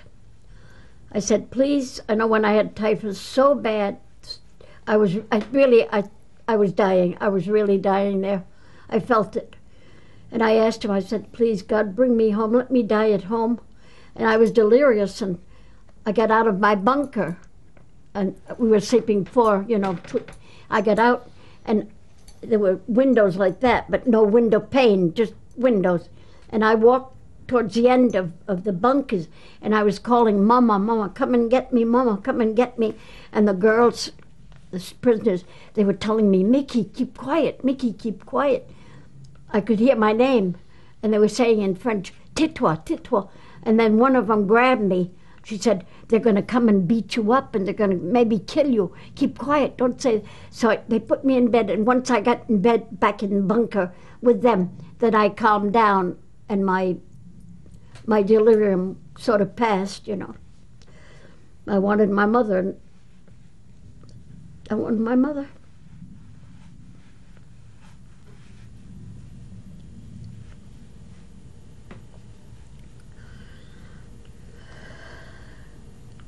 Poor mother. She waited for me. I remember when you're not to the liberation, but when I was liberated, she was jumping with joy. So much that at the train station in Paris, because I was liberated in Belgium, they brought me back to Belgium, and John and his nephew came to wait for me at the airport, and we were several of us, I wasn't alone. And when we got there were ladies hostess, to give us flowers, you know. And we weren't dressed very nice because they'd taken our uniform off. But in Sweden, they gave us other clothes, but not things that were very fancy. Anyway, when I got there, and they were both John, his nephew and him were both John, and they looked at me and they said, oh, poor Mick, we have to go and get you some clothes. And they wanted to make like a joke of it, you know. But anyway, when I got there, then they had reserved a hotel, a whole suite. And John had put downstairs, forbidden to have visits. I was too weak. The doctor didn't want any visitors, nothing. And not to talk to me too much, to leave me alone. So anyway, I had a very nice dinner that night. I'll always remember a nice dinner with the two Johns. And then they left very early, and I rested. And then he said, well, tomorrow morning we'll come and get you, and we're going to take you to go and get all the clothes you want. Everything you want, you get it. So I did. I went and got all dressed up in shoes and everything. Because then John said, now I'm in touch with your family, and they're expecting you. Now you can't stay here with us. You have to get to Paris. So they had made all the arrangements. And when I got to Paris, my brother-in-law from the Guarantee Trust was there. My sister Yvonne was there. My daughter, of course, was there. My mother was there. Peter, my nephew that lives in Paris still, he was there. He was a little boy then. And my sister May was there. And they had put I was in a special train, but there were trains coming in with prisoners, you know, liberated prisoners. But he didn't want me to go in that train. He wanted me to take a Pullman and be in a, you know, regular train. So I was in that train, and they'd put gates so that people couldn't go and jump, you know, catch the ex-prisoners and kiss them and all that there. Not to make, you know, to get too many people together. My mother saw that, the barricade, she jumped over it. She jumped over it and she said, I have to go and get my daughter. Let me get my daughter. So the police officer was so amazed to see my mother. She must have been about 70, over 70 years old anyway. To jump like that, he let her go. He said, please. He said, Mama, you go and get your daughter. Go get your daughter. And then I think a whole night long I spoke. A whole night long. They asked me all kinds of things, of course. That was my liberation. But we didn't have the liberation part with Count Bernadotte. You didn't ask me that. Mrs. Scott, let's go back a little ways. You were getting a little too far into the story. Where did you go after Moabit, after you left Moabit? After Moabit, then we went to Ravensbrück. From Moabit, we went to Ravensbrück. Right? Did you go to Ravensbrück or did you go to Mauthausen? Yeah, I told her only for a few weeks. I don't count that even. Well, I don't count it because it wasn't really my camp. My camp was Ravensbrück. Well, let's talk a little bit about what you saw when you were at Mauthausen. I saw especially the men. More men were working than women, and the men were working. Mauthausen is built on all kinds of like hills, and like how do you where they dig stones? Quarry. Yeah, like, how do you say that? Quarry? Yeah, I can't say that in English anyway. Some words I can't say. But anyway, that's what it is. Mauthausen is that they make all kinds of, they dig up stones and rocks and all that. That's what the men did in Mauthausen. They didn't make us hardly work there. We didn't do much. Do you remember seeing the men working at the stone quarries? Yeah. Tell me about that. Well, they weren't so strict there in Mauthausen with us because they knew we weren't going to stay there. So. Yeah, the men were working hard, but we did it too in Ravensbrück. We had to do it, not rocks, but knock down trees. We had to build the whole buildings. The women did. While you were at Mauthausen, describe to me the type of work that the men did in the quarry that you remember seeing. Chop rocks, I can't tell you, with big, you know, what do you call them? Axes? I don't know in English the words, I'm sorry. In French we call it des pieux, I can't say it in English, you know. But it's like a hammer, but it's pointy, and they knock on that, knock on that, knock on that, and if they stop the Gestapos in back, come on, hurry up, work, you know. Or they hit them. They would hit them, they'd beat them up if they didn't do enough. And what would they do with the quarry after they finished breaking it apart? I don't know. Do you remember where they would take it? They'd go back to their barracks, I suppose, you know. So you were only in Mauthausen for a short period of time? Yeah, I didn't stay there too long. As I say, we weren't there to stay. We were like Auschwitz. Some people stayed. We went through Auschwitz. But we didn't stay either. It was like a transfer, you know. And how long were you in Auschwitz for? Maybe a day. In the train, we never got off. And after you left Auschwitz, where did you go? We went to Alexanderplatz. It was on the way to Alexander. That's what I said. It took us about 3 days to get there. Okay, so after you left Mauthausen, where did you go? Ravensbrück. And tell me about your arrival there. We got there at night, and they put us in what they call the washroom, and it was cold, it was raining, it was terrible. Great big gates. And once they closed that gate on you, you knew that was it. So we got to there at night, and they put us in that washroom. And we stayed there till the morning in that washroom. sitting where you could sit, you know. And then they told us that we'd go to such and such a block. And our first block was number 2, the number 2. And there we had a horrible head of the block. She was we called her Golden Teeth. She had old gold teeth, and she had been a guardian in prison for murderers. She was horrible, but she got a liking to me. I don't know why. She was a little bit nicer with me because she liked me. I don't know why. But we stayed there. That were only the ones that were sentenced to death went to that block. Nobody else. Approximately when was it that you arrived? Pardon me? Approximately when was it that you arrived at Ravensbrück? At night, I don't know what date. I can't tell you. I can't remember all that. Do you remember what year? You have it, all the dates. Everything's written there, but I can't remember. So this woman you were describing was a female SS guard. Pardon? This woman that you were describing Yes. was a female SS guard. Yes, she was. She was wicked. She was a little skinny woman with white hair, all gold teeth. We called her, I'm going to be vulgar because I think that's what you say in English, a golden mug. We called her like that. You say she favored you. She liked me. I don't know why.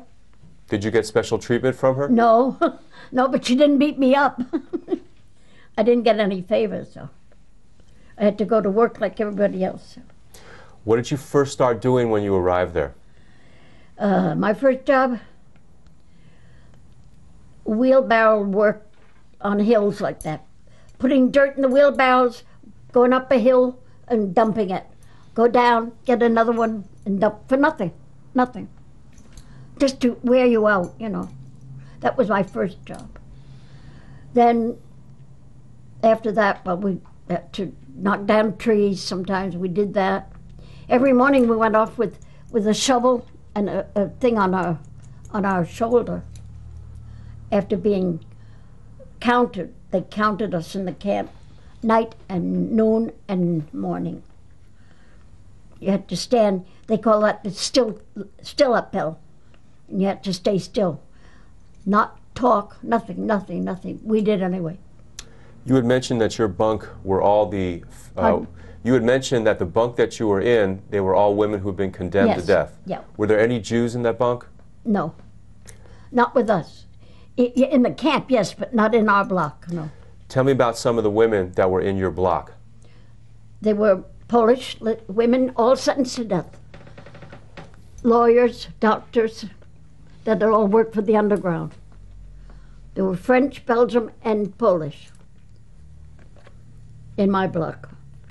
Had you worked with any of them while you were working in the underground? No, I didn't know them, no. Did you establish any kind of friendships with any of them? Yes, some Polish girls that came and lived in Brussels, and they lived in the same building I did. Do you remember their names? Yadja and Ludi and Yadja. But one of them went back home, went back to Poland, and the other one, I think, got married, but I lost trace of her because I didn't stay there. I went back to Paris. Did the three of you help each other while you were in Ravensbrück? Oh yeah, we tried to help each other. How would you do that? Well, sometimes one would be lucky and get a pair of socks or stockings or whatever. If she couldn't and one didn't have it, she'd give it to the other. That's all we could do. We never had food. We couldn't give, food. We couldn't do that. Sometimes we had, we'd get one little tiny piece of soap that was made with human grease. How would I say? Human fat. Mm-hmm. And we'd get one piece a week. And my hair, they'd shaved all my hair off. I had long hair, and they shaved it like that, and they showed me. They said, "Oh, sure, no, it was pretty that way." So anyway, I said, my friends, I want my hair to grow. So I tell them, use that soap like shampoo. So they'd massage my head with the soap. Yeah, we had some laughter too. We didn't always cry. And at night we'd be punished 'cause when we went to bed.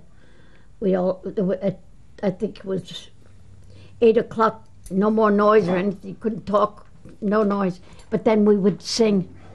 We'd sing one religious song or something to put us to sleep. And they'd come in with the dogs and they were so cruel with us. They'd make us keep quiet. We didn't even have the liberty to sing, say goodnight, or even say a prayer, you know. Now, you spoke a number of languages. Yes. Tell me about some of the other jobs that you had when you first got there. When I first got there? At Ravensbrück. Ravensbrück. No, first jobs I had were all hard labor, not good jobs. I only got the good job at Siemens later on. I was sick after that. I had the hard labor, and then I fell sick with typhus. Then I had enigmatic typhus. Then I had blood poison in my 2 legs. I told you. I had worms coming out of my legs, out of the holes in my legs. Mrs. Scott, we're going to change tapes now. Hmm? We're going to change tapes now. Okay.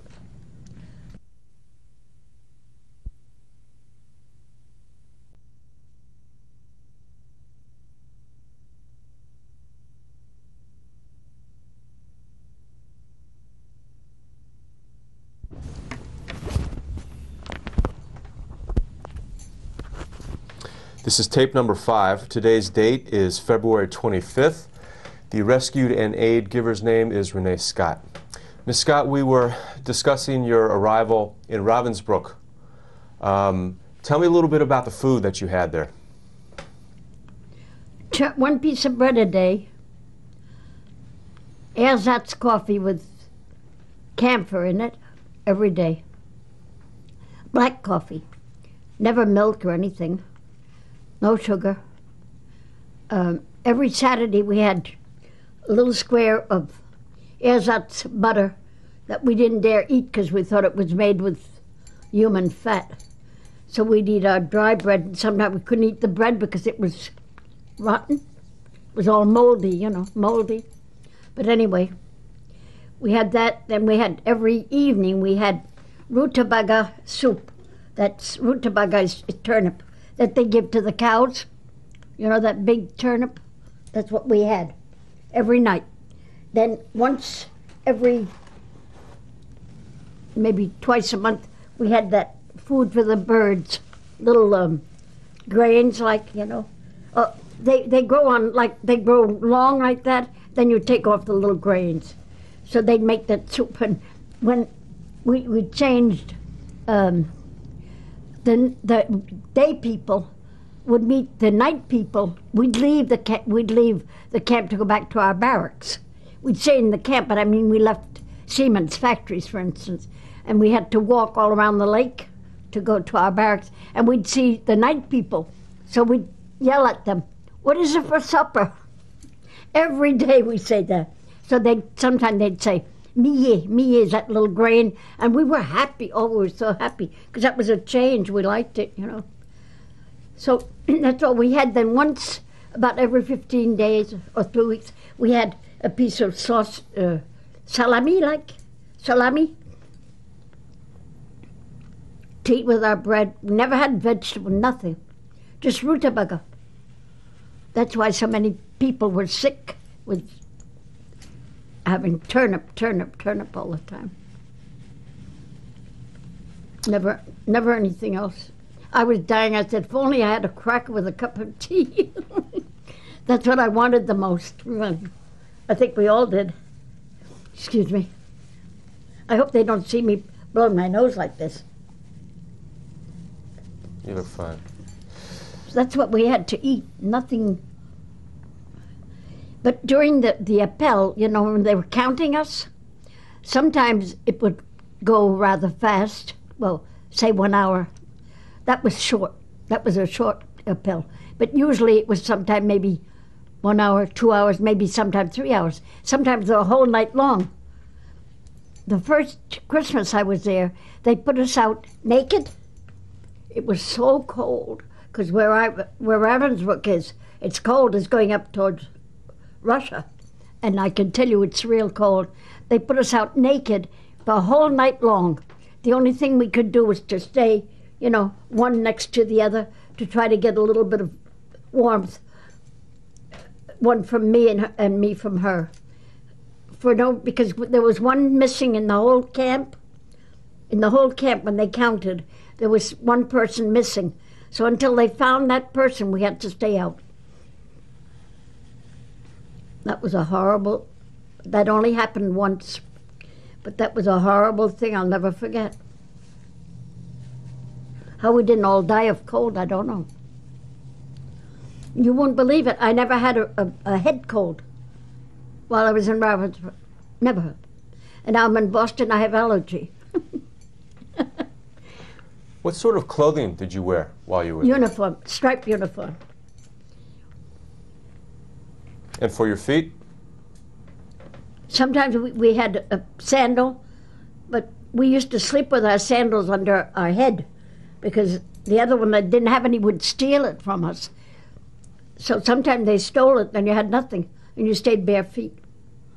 Nothing. That's how you get sores in your legs and your feet and all that. Do you remember there being a lot of female SS guards there? Female what? Female guards, like you described. Oh, yes, sure. There were as many female than men. And they were wicked. They were terrible. There's one they called, she was the commander's mistress. They called her the beauty. She was really beautiful. You know what she'd do? Now, how would I say? That window's high, right? She would jump to that window and lay on a table in the block, you know? And she was wicked. She had like a police leather bat, you know, and she'd land on that table, and with her bat, she'd go through hitting anybody. She didn't care, anybody she'd hit. She was executed by the British. She was caught at the end of the war. I went to the trial, you know, Nuremberg. She was there. I have pictures. I couldn't show you everything. Anyway, she was amongst all of them. She was the mistress of the commander.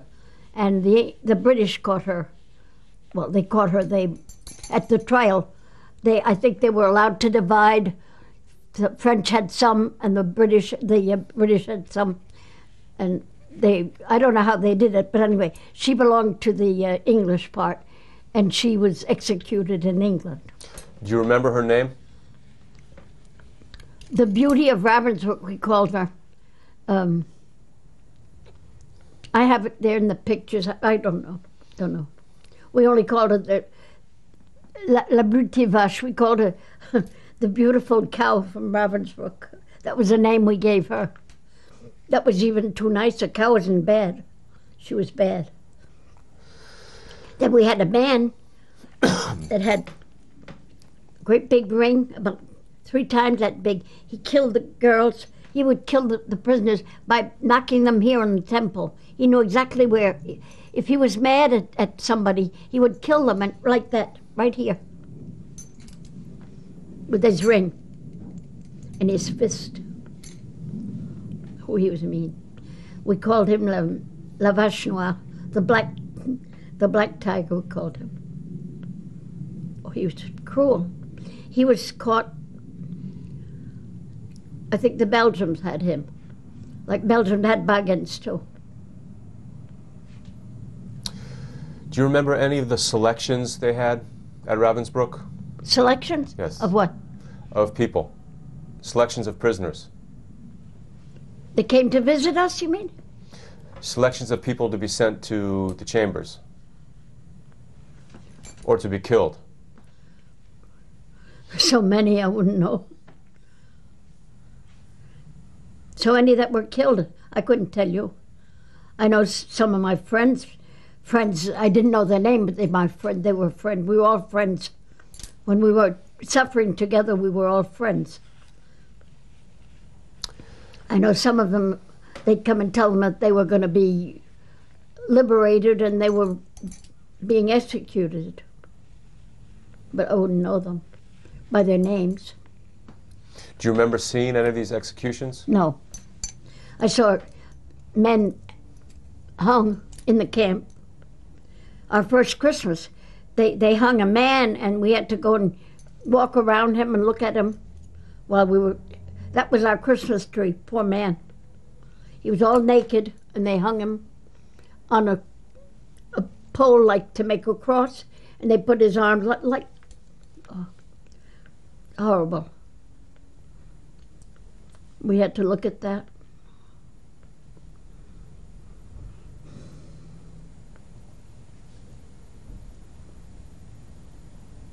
If I have a nightmare tonight, I'll tell you. Tell me about the camp infirmary. About what? About the infirmary. The infirmary? You went to the infirmary if you had, like, you know what we had? We were very run down. We had no strength, nothing. And when we worked, we had to work in when you didn't go to Siemens, you had to work in factories in the camp, right in the camp. And very often you stuck yourself, you know. What they did, they gave you dirty uniforms where soldiers had died, and they used those uniforms, but they didn't disinfect them or anything. Then the poor prisoners, women prisoners, had to try to sew them, put them together, and they would stick the needle in their finger, and that, of course, that was infected right away. So they'd go right away they did say they had to go to the infirmary. Sometimes they had a finger that was that big, you know, all disgusting looking. And there you went there, so if it was real bad, they'd dab it to get the dirt out, you know. I don't know what they put on. I didn't have that experience, but they put something on it. They had no gauze. They had no bandage. The only thing they used was paper, like tissue paper.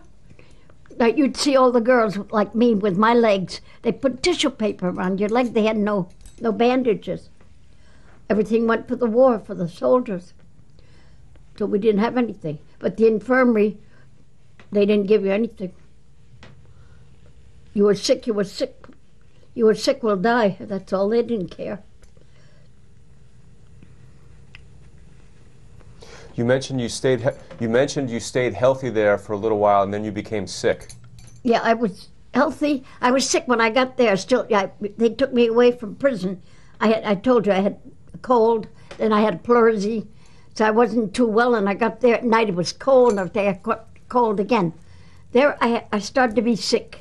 The first few weeks that I was in there, and then I got better, and then I had to work. So I worked hard and all that. Then I started to be very sick. First time I had otitis in both ears, very bad otitis. They didn't care about that. They didn't do anything, just stay that way. Then there was one prisoner. She was from near Poland somewhere. She was a beautiful girl. She was a very good nurse, and she got a liking to me. So she said, "Mick, I'm going to see if I can bring you something." But she never could get to bring me something. So she said, I'll see what I can do in the future days. So anyway, one time then I got better after that otitis, a little bit better. And then I worked again. It was in the springtime. I worked doing all kinds of things, digging up trenches and trees and wheelbarrow stuff and all that. During the summertime, I didn't mind it too much, you know. Well, the others either. But then after that, I started to be real sick, and I came out with all the black spots that I had typhus. I had the enigmatic typhus for 5 months. I never had an aspirin, nothing. Then this nurse, where was she from? A little country between Poland, Czechoslovak. And she was such a wonderful girl. She came in one night, everything was quiet, and she said, "Mick, I'm bringing you something." And I was even afraid to take it. I thought she's going to probably kill me, get rid of me, you know. And she made me take it, and my fever started to go down. But that was towards about my 4th month being sick. But my fever went down, and I'm sure she saved me. She saved me. I never saw her again. Never saw her again to thank her. Never. that I had that. I had pleurisy, I had pneumonia, I had everything in the camp. And I never had an aspirin. You wonder how you survive. You know? Do you ever remember having any contact with any gypsies? No, never. They were there, but we had no contact with them. They would come to our barrack, you know, because they had a bunch of kids. They always had kids, so they wanted to see if we had no bread to give them or something like that. But we weren't allowed to, but they'd come anyway. But we had no contact with them. Were you aware of the gypsies receiving any kind of special treatment, either good or bad? The gypsies, that they had bad treatment? Oh yeah. They hated them. They hated the gypsies. If they caught one near the barracks, oh my goodness, I think they would have killed them. They would have. So we'd always tell them, go away, we have nothing, go, you know. Did you ever have any encounters with any doctors there? No. Thank goodness, no. Only when they dabbed me in my breast to sterilize me. Tell me about that. Well, one day they had, Gestapo came and he had to list names and the numbers. So he called out 19151. I thought, my goodness, what's going to happen now? You never could tell them you were sick for this or that because you were afraid, you know. So anyway, he told me I had to come. I got on the line. There were other ones too. I wasn't alone. They took us to the infirmary, and they didn't even put a little alcohol, nothing. That come out with a big needle like that. I was afraid. I dare say I was frightened, and they dabbed me once here and once here. They took some tissue paper, put it there with a piece of tape. That was it. I'm surprised that it got better, you know, that there was no infection or anything, nothing. But I must say, and I thank my parents, that I had a good health before I was arrested. I was a very strong person. I had been well fed and well taken care of. At that point when you had arrived in Ravensbrück and while you were there, were you aware of what was going on with the gassing? With what? Were you aware of what was happening to the Jews with the gassing and the ovens? We were aware of what's going on with the Jews and in the world, because we made clandestine, how do you say that? Clandestine. Yeah. We made radios and everything on top of the block. There was like a false attic, and we would get up there. We'd steal stuff from Siemens, wires and electrical things, and we'd bring it back to the block. We'd hide it underneath on our flesh, you know, on our skin, so not make any bumps or anything, because they would come and feel you, you know.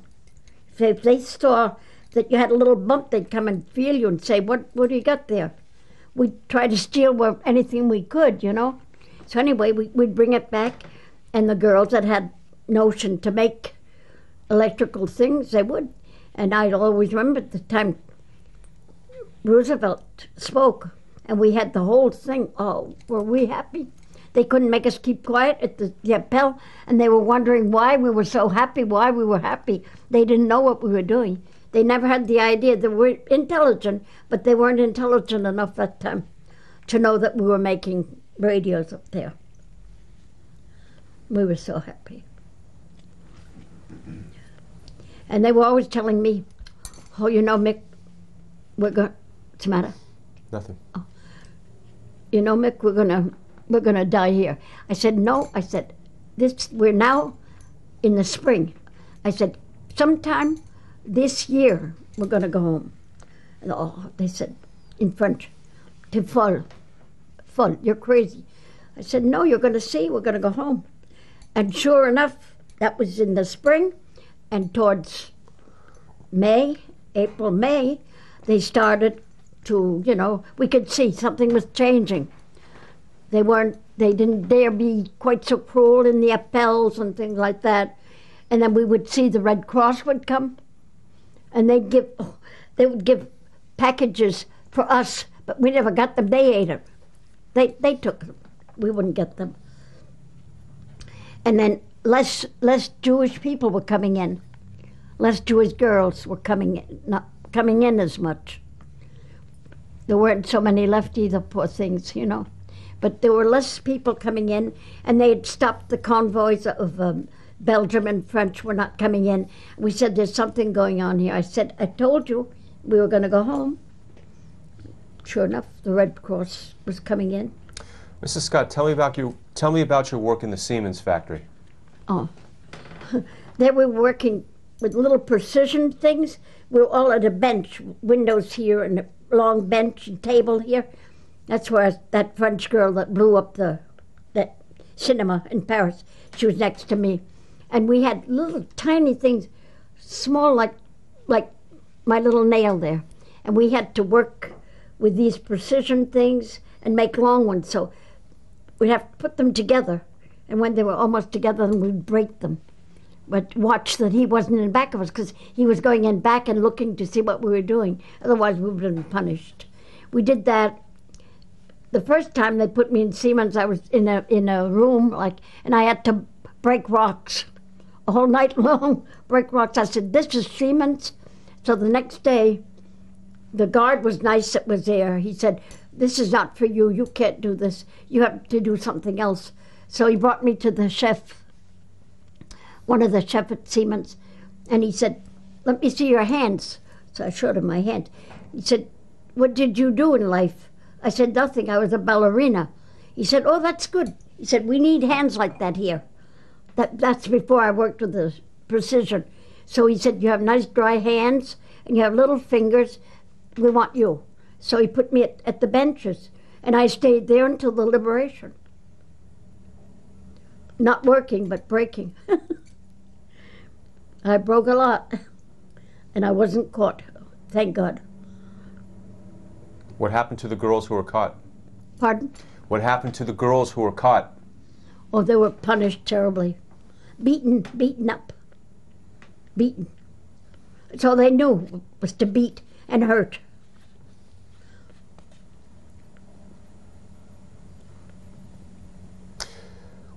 Were you aware that there was a crematorium in Furstenberg? Oh, of course.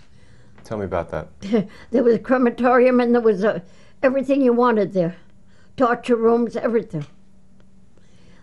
De Gaulle's niece, she was with me.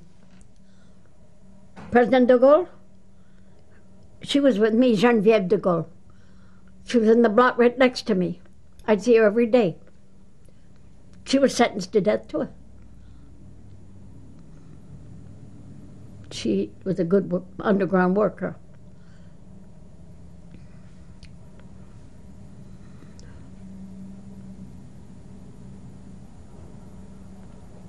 So that Siemens, that's about what I did. I always worked, you know, with precision for submarines, for airplanes. Nothing else until the liberation. Did they build a crematorium? Did they build a crematorium? Oh, of course they did. At Ravensbrück? Oh, huge one. Tell me about that. Well, I can't. I never went in the door. I don't know. It was just a brick thing with iron doors, great big iron doors, and you could smell it. Night and day it was burning and burning and burning. They came out like an oven, big ovens, and they pulled that thing out, they put the body on it, and inside it went. We saw it. We saw it. Do you remember when they built it? No, it was built before I got there. No. That's been there a long time. Ravensbrück still goes back to Ravensbrück. The people that I gave you the little paper there, that every year they go, you know, to respect Ravensbrück. So they're always asking me to go, but it's a long trip for me. First from here to Belgium and then Germany. Tell me about some other incidents at Ravensbrück that we haven't spoken about.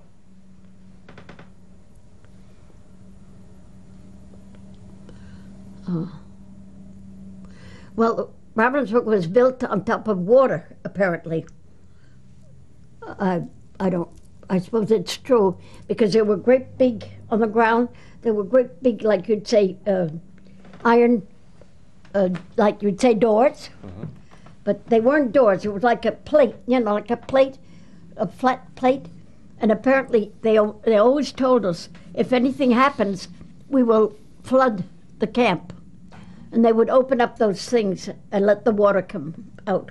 So very often, when they were mad at us, they would tell us they were going to, at night, that they would flood the camp, and we couldn't get out. We'd drown. But I didn't see it. That I didn't see. But, I mean, incidents, we had all kinds. Like in the summertime, it was so warm there. In the winter, we froze to death. In the summer, it was terrible. So lots of people couldn't stand the heat, and they'd faint. We weren't even allowed to pick them up. You could not help anybody, neither from the cold nor the heat. Just leave them there. They forbid us to touch them, anybody. No help. And then what happened to the girls after that? The ones who had fallen down? Well, when the appel was over, you went, and I don't know what happened to them. I don't know what they did. We didn't know them all, you know. They were all people that were being counted like I was, but I didn't know them all. Did you have a number of SS guards in your barrack over the 3 years you were there? Did I have? Did you have many guards? Oh, we always had lots of guards. We had women and men, both. We had permanent women all the time. And then the men would come in and with dogs and make a round, like, you know, make rounds to see if we're keeping quiet or if we're doing anything. I do remember one thing, though, I didn't tell you. It's towards the end, you know, when we could feel things were going bad, and I had no shoes. And the roads in the camp, some were up, some were bumpy, some were flat, and, you know. Anyway, they decided that they were going to make, and there was, what do you call the ashes from the coal ashes, you know? They put that on the ground, and bare feet, we had to run on that, going up a road. So when you got at the top, there was the Gestapo there. If you did like that, that meant you were going to stay there. If you went like that, you could continue that way. It was good sign. So the girls told me, please, Mick, do your best. I was so weak. I had had typhus so long. Do your best, Mick. Try to get up that hill and try to go right. And I did. But I had said a long prayer. I said, please, God, make me go the right side, the right side. And I did. And you know what happened? I got up at the hill, the top of the hill, and I was so happy, so happy. I couldn't find my strength, but I ran. And I ran to the first barrack. There's no window. There are windows, but no pane. I jumped into there, and you know, that's where they found me, sitting down against the wall. The girls looking for me, prisoners. And they found me sitting there. And they said, Mick, what are you doing there? I said, I don't know. I probably fell asleep. Or I fainted. I don't know what happened. I was so weak. But anyway, after that time, that's when, after that, they did that experience. Then the appel was only one a day instead of 3. Oh, I'm sorry. And they started by coming and telling you you don't have to go to work today, you can stay there. We knew there was something going on. We knew that Roosevelt had done something good for us, for everybody.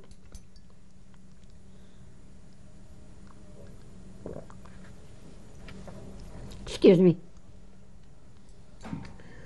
So from that time on, as I said, the Red Cross was coming a little more frequently, and they would bring vitamin pills, which we never saw either. They would take them, but the Germans took them for them.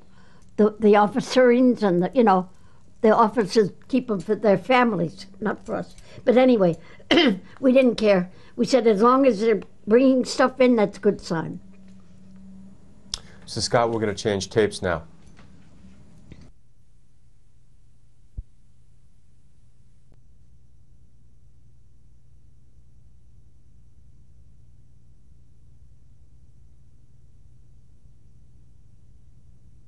February 25th, and we are currently interviewing the rescue and aid giver, Renee Scott. Ms. Scott, tell me about your liberation from Ravensbrück. Well, as I said, we were getting towards the end, and we felt it. We knew everything was getting, out of order. No more order. We didn't have to go to work all the time as we did before. The appel at 2 o'clock in the morning was not given anymore. The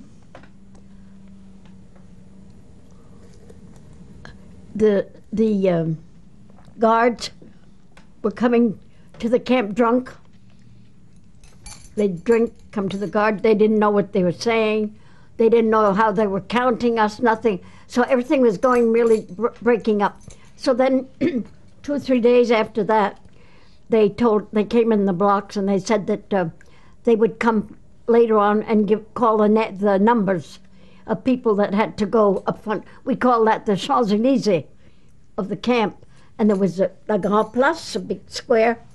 And when we were called and we went out there, Lillian and I, and some others, of course, and there were all desks out there with an officer in, and all papers on all the desks. There was about 20 desks there, and then they called your number, and you had to go to the desk, and then they asked you what nationality you were and where you were going to. You were going to Belgium or to France or whatever.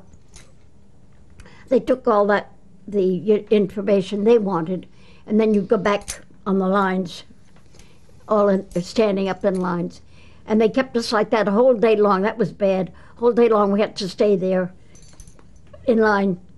And that was really cruel because on purpose, they took us all around the camp, walking all around the camp when they had finished with all their paper stuff. And they stopped us in front of the Gestapo because we were kind of afraid anyway. We said they're trying to make believe they're going to be nice, but we have no faith in them, So anyway, they stopped us in front of the lake, and the crematorium was right in front of the lake. So we said, gee, maybe they're going to stick us here in the crematorium alive. They did that with others.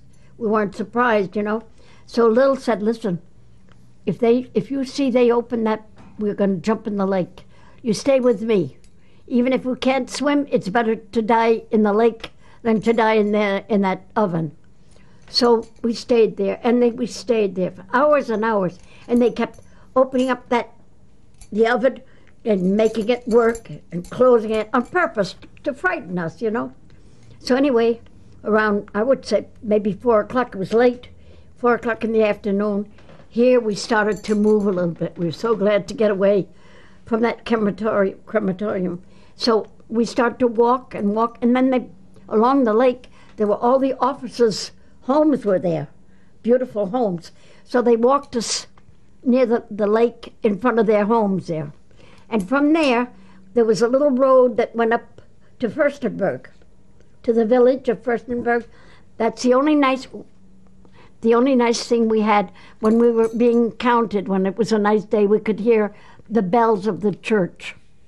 So they brought us up there, and we had to stand there a long time. And we saw this road, we could see far, far, far. And after, must have been about 7 o'clock at night, it was still very light, we saw coming down the road, great big trucks, about 4 of them, coming down that road. And we thought, my goodness, what's that? It was a Count Bernadette. Were we happy? We were crazy. We were jumping, and there was in front of the cars, there was like an ambulance, a big ambulance, and he was in the first car, in a white car.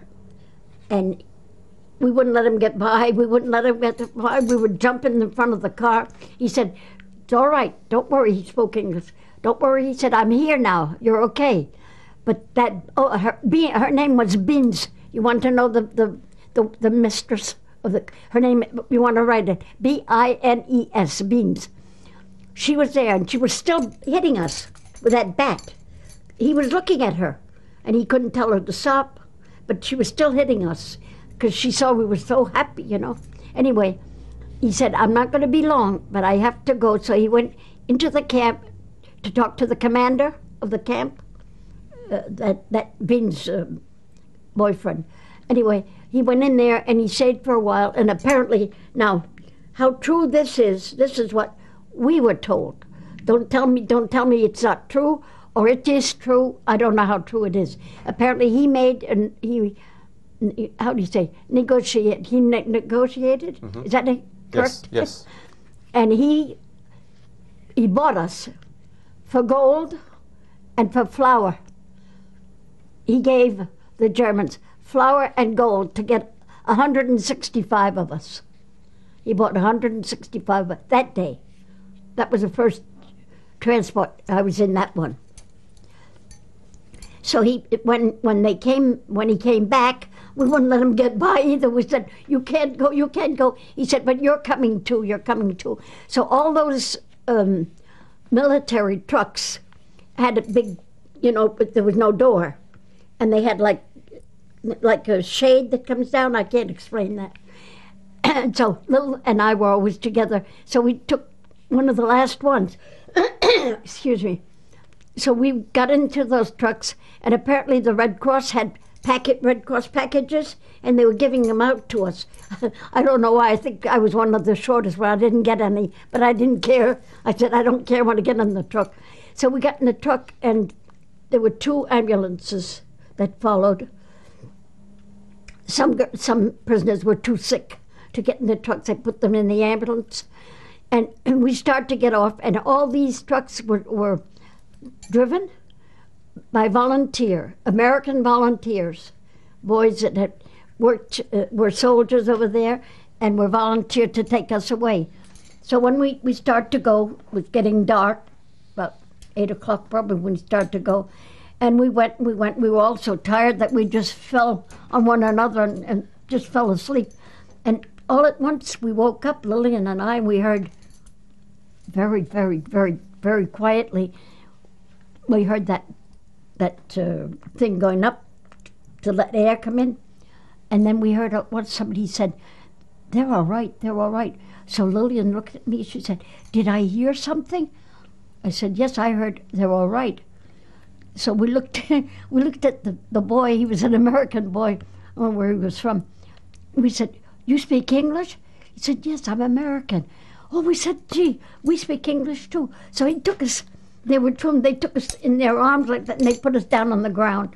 And they said, now you keep quiet, don't say anything. Oh, we said, we're so hungry, we're so thirsty, we're going to give you something. So they put a blanket down on the ground, but we were running away, and the Germans were spying on top, the planes were.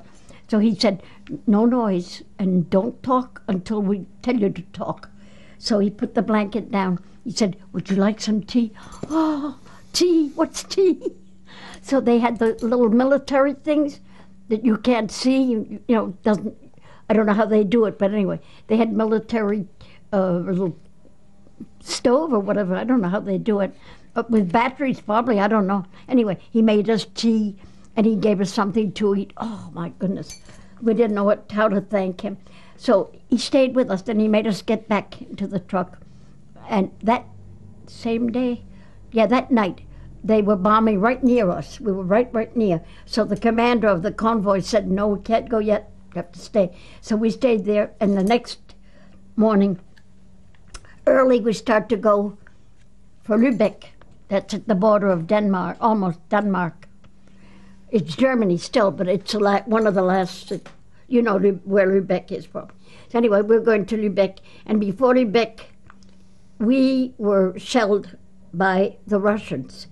They said they made a mistake, that they thought that it was German convoys, because the Germans put crosses on all their convoys, and the Germans were getting in between our cars. They were coming too. They were going to Lübeck, towards Lübeck. They were following us, but they didn't dare do anything to us, see? So the Russians said they made a mistake. Anyway, we lost 85 prisoners on the road.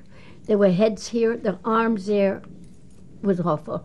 And the driver, these are in Germany. There are a lot of, I don't know now, but there were what they call saucer roads, the roads with, you know, road like that, and then big ditches like that.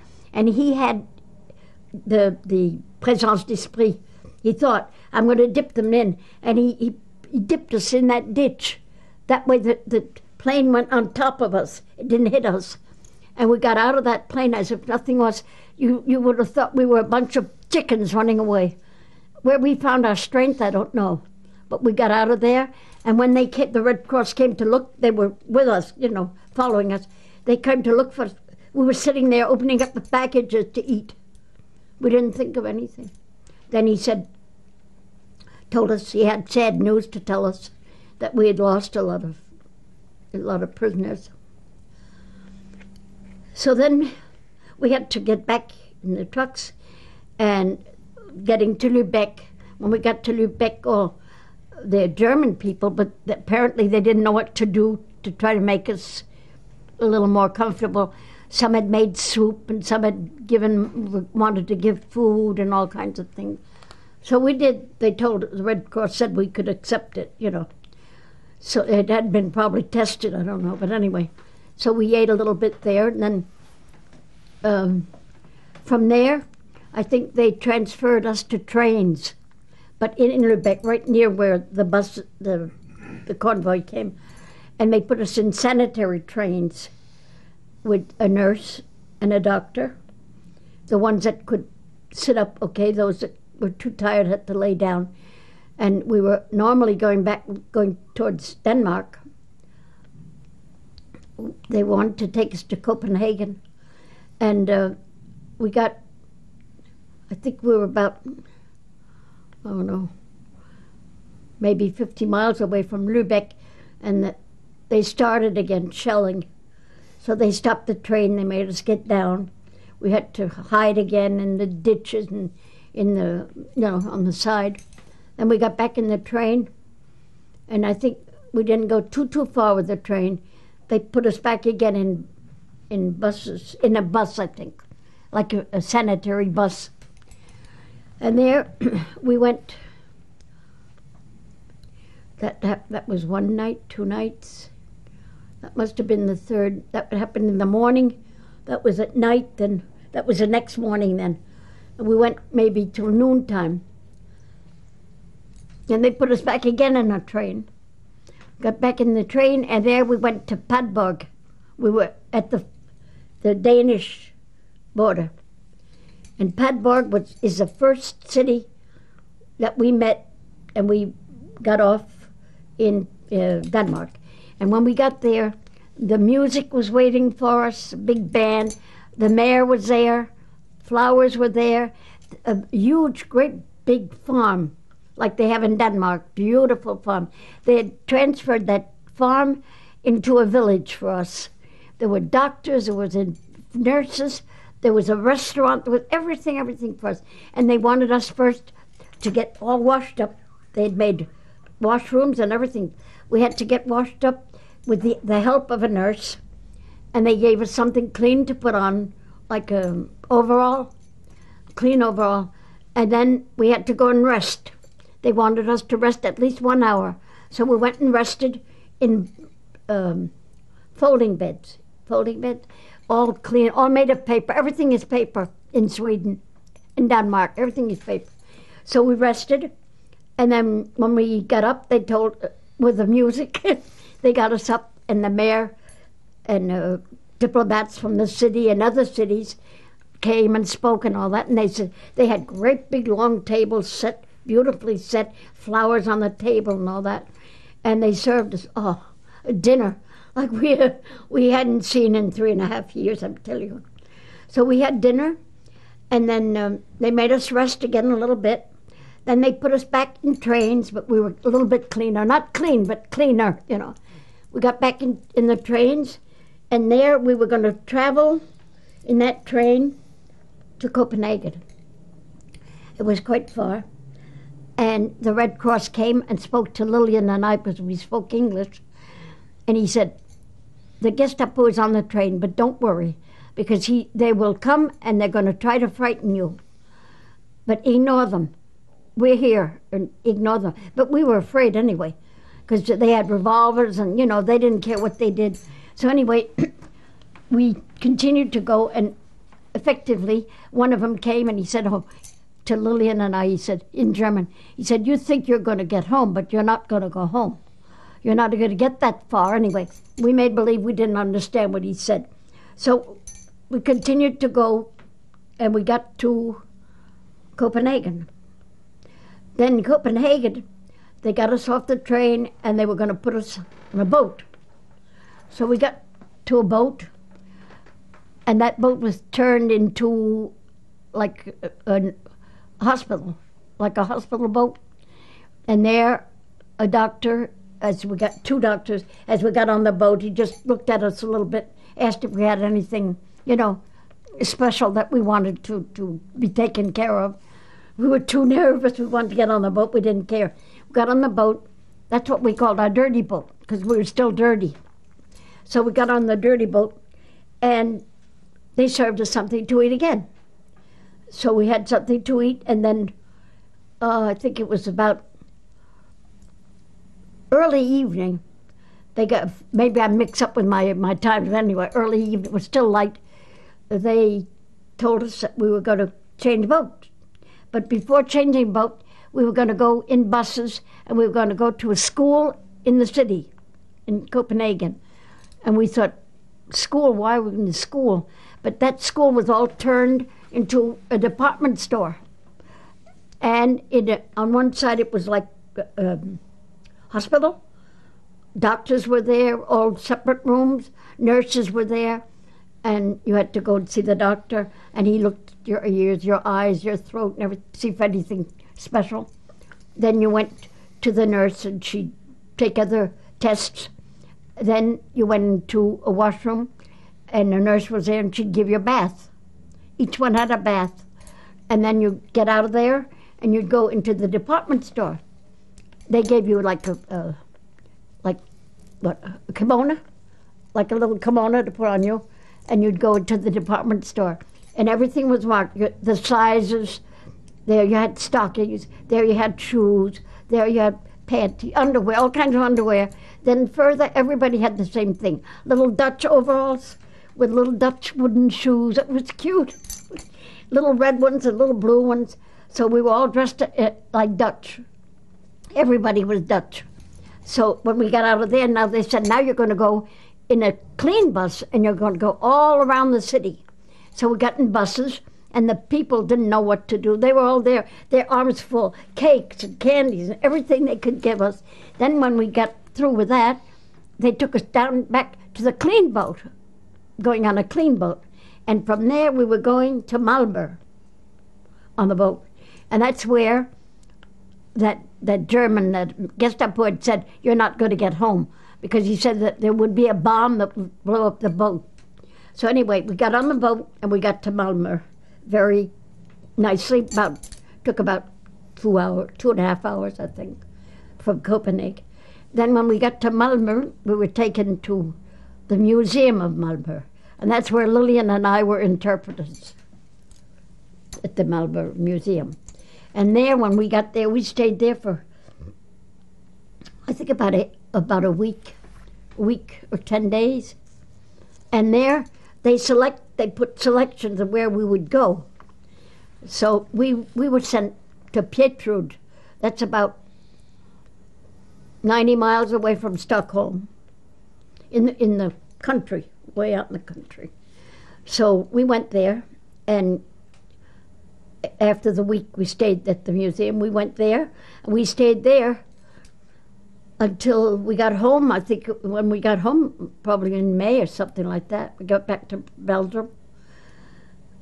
And my brother-in-law, Yvonne's husband, at that time he wasn't at the Guarantee Trust anymore. He was director of the the British and French Bank in London. But he had come back to France and her to see me, to meet me. So anyway, when we got to Malmö, stayed there, then we went to Älmhult, and he got in touch, a Swedish officer got in touch with me, and he asked me where my family was. I told him, and he cabled to Paul, my brother-in-law, and my brother-in-law sent a big check, and he said, now you offer a great big dinner to all your companions that are there. And we lived at a little wooden school in Sweden.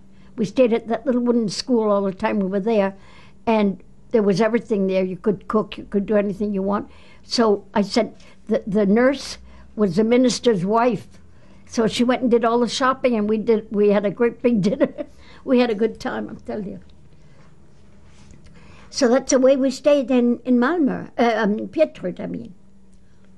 And then from Pietrud, the day we had to leave to come back, everybody was crying. The whole village was crying, we were crying. We didn't want to leave them anymore.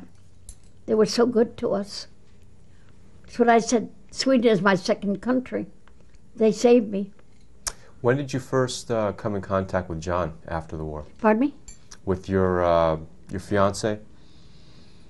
Oh, he got in touch with my brother-in-law, and my John told my brother-in-law that I was saved. He got to know it first because he was also director of the International Red Cross in Belgium, so he got to know it first. So he told my brother-in-law. They were very friendly. So that's the way it finished. Happy day finally came. And you eventually were reunited with your. Pardon me? You were eventually reunited with your family in Paris. In Paris, You yeah. told us earlier. Yeah. First with John in Brussels, and then from there I went to Paris. And what happened after you were reunited with your family in Paris? Oh, I had to rest. I see doctors, and doctors visit. Have a very quiet life until the doctor said, "Now I think she needs a change." So we lived in the south of France. We went near Nice. John took care of that. He said, well, we're going to find a place where you can stay, where she'll be well taken care of with the family. So he rented a great big place right near Nice, 12 miles from Nice, along the Riviera. We had a good time. Alice, my daughter, was there too. Everybody came, whole family. We stayed there. We had that place for about 3 years. Over 3 years. Beautiful place. It was called La Villa de Violette. The villa is a home of the violets. It was loaded with violets everywhere. And we had artichokes, and we had figs. You walked on the figs. We had big things of figs at the table all the time, fresh figs. What did you do while you were there? Just rested. Nothing. Go in bathing, rested. Nothing. I needed a rest, I'm telling you. You were with your mother and father as well? No, father died in 1940. My mother was there, mother. And the family would come from Paris. They'd come and visit and stay the time they wanted. There was room for everybody. And then what did you do after that? Then I went back. Well, when we went back to Paris, when we left finally Nice, because my daughter was getting bigger, she wanted to find a job, and we went back, and we had our apartments in Paris. Pardon me. So we went back to Paris. What did I do? I didn't do much of anything. I didn't really work. I worked in the fairs, and then John was still there. I was working for him as secretary. So he traveled a lot with the fairs, so I'd go with him. Traveled a lot. Worked with him. And when did you come to the United States? 1959. Tell me about that. Well, my daughter married a GI. Unfortunately, a bad GI. She was very miserable. She went through everything bad with him. She had 3 children. 2 girls born in Paris, and Mark was on his way. So I told her, I said, you can stay here with me in Brussels if you want to. Things were not going good, So I said, if you want to stay here, you're welcome. But she said, well, if I go to the States, maybe I'll try, maybe it'll be better. She came here with the 2 girls, and expecting Mark was almost born on the ship I think he was born a few days after she arrived. And they were so cruel to him. Alice had real long black hair way down. Her mother-in-law took her by the hair. She pulled out her hair so much, she had a great big bald spot. Her hair was gone. She pulled her hair right out of her head. She was so mean to her, and the husband wasn't good either. He didn't care if the children had food. He didn't care about anything. What are your two granddaughters' names? Pardon me? What are your two granddaughters' names? Patricia and Carol, with an E. And Mark, with a C. And so you eventually followed your daughter to the United States? Well, not right away. I wanted to see what was going to go on. She wrote letters from the police station here in, right here, right up here, where it used to be up here. She went there, she had to go to the police. They were beating her up all the time. You wouldn't even buy medicine for the baby. The baby was born at the New England hospital. And she said she couldn't take it anymore. She was writing me letters, so sad letters, and I was so worried. Only have one daughter, and my mother in between had died. So I was terribly upset. I said, I'm going to sell everything, and I'm going to America. So I sold everything. I had everything new, because the Gestapo had taken everything. So I had everything new in my beautiful apartment. I just sold everything. Lillian helped me. She helped to sell things. And I came here to find my poor daughter living down at that horrible Bromley Heath thing there. That's where she was living. I got her out of there as quick as I could. I was lucky to find a job almost right away. I found a job as hostess in a French restaurant. It was better than nothing, and I was very happy. And they were my first friends here in Boston. And you've lived here ever since? Pardon? And you've lived in Boston ever since? Yes, right here in Jamaica Plain. Now, I understand you have some beautiful great-grandchildren as well? I have 3 beautiful great-grandchildren. I have my grandchildren. I have Mark, I have Patricia, and I have Carol, and I have 3 great-grand. I have Jennifer O'Halloran, I have Danielle O'Halloran, and now I have Kurt Lieber. Congratulations. Thank you. Mrs. Scott, we're going to change tape now.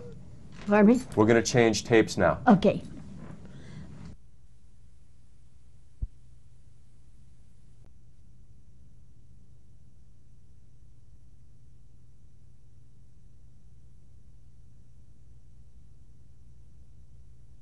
Fifth, 1997, and we're interviewing the rescue and aid giver Renee Scott. Ms. Scott, please tell me why was it that you got involved with the underground and helping the Jews during the war, during the Second World War? Well, I told you I started with Simon very evasively because I had to go to Belgium several times, and she got a passport, and I started to go like that, and she asked me once if I would bring documents, and I did, without knowing they were documents, but I brought papers in Brussels, and then I did that several times, and then one time I got back to Paris, and she said, I have to tell you the truth, and she told me what she was doing since already a long time. I think maybe she started in 38, I don't know. She was very young. And then she said, well, here's what you've been doing for me. Have you any remorse? Or do you think I should not have asked you? I said, no, I started, I'm continuing. That's it. Do you have any advice to give to people today about helping other people? By helping other people? Well, I think you could be a little more careful than I was if you have responsibilities. Like I did. I had responsibility of a daughter that didn't have her father with her. And I think maybe I should have thought, well, my daughter needs a mother with her too. That I didn't do. And I think people should think. I didn't think enough. I think they should think what they're doing a little better than I did. I don't regret it, though. I don't regret. I'm glad I did it. And do you have any last words you'd like to say? Excuse me? Do you have any last words you'd like to say? Yes. I said through all my ordeal that I can say that I always trusted God and I knew He would bring me back, and I always prayed for all my friends I had left, especially all my family. I knew they were looking after me, although they weren't with me. And I knew I would come back. I didn't know how, but I knew I'd come back. And I still thank God every morning and every night for bringing me back. And I am happy for what I did do to help people. And I will always try to help people. I'm very happy that I was able to help so many Jewish people. Because I did through Simon, I helped them.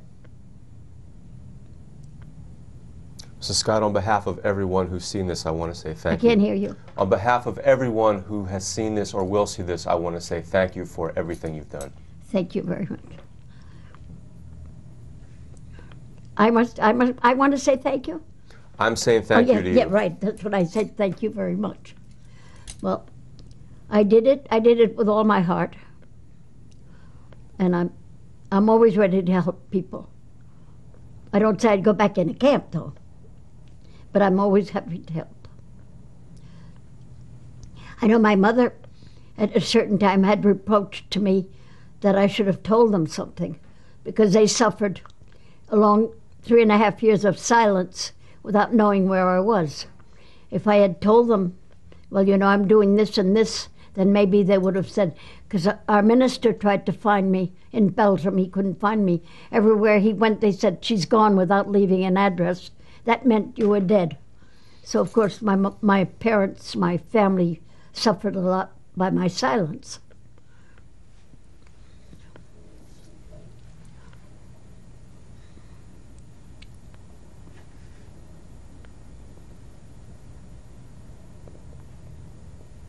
Thank you, Mrs. Scott. My name's Renee. Renee. Renee McKee. Don't mention it. I'm happy if I can help. If this is any help, I don't know. So you're going to send me a little tape? Who is the photo of? My parents' wedding in Calais, France, in 1897. And how did you get the photo? My mother gave it to me. And who's in the photo other than your mother and father? My grandparents, my aunts, and my uncles. Aunts and uncles, and both grandparents. Grandmother, grandpa. Can you name any of them specifically, starting with the left? I can't see that way. I know there's my Aunt Edith, my Aunt Cecile. Any more ladies there? Amelia. There's my grandma, my grandfather. On the other side, there's my father and my mother. And on the other side, my uncles. There's my Uncle Emile, my Uncle George, my Uncle Paul, and one more uncle, I think. One more uncle. René. Thank you. Just say it again. This is with a troupe from Paris. It was called Voici Paris. In Tunis, North Africa. And who's in the picture? All the dancers, part of the dancers and actors in the troupe, you know. And we were waiting for a couscous dinner Now, which one are you? with a white thing on. Black dress and a white collar. And your sister's in there as well? Yes, but I can't see where she is. I think she's climbing in the tree there. She's in the tree somewhere. And how did you get this photograph? How'd I get this? Oh my goodness! When we took it, they all gave us a picture. The boys, you know, from the troupe took it. And approximately what year was it taken? Written in back, 1930, I think. I think so. You saw it yesterday. Remember?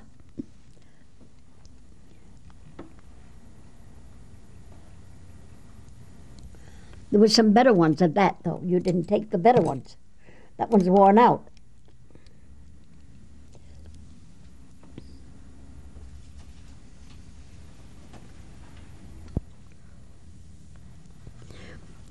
This is a picture taken in Nancy at the opera, where we danced for 5 years, my sister and I.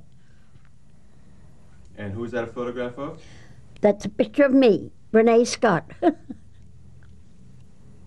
And approximately what year was that taken? 1931.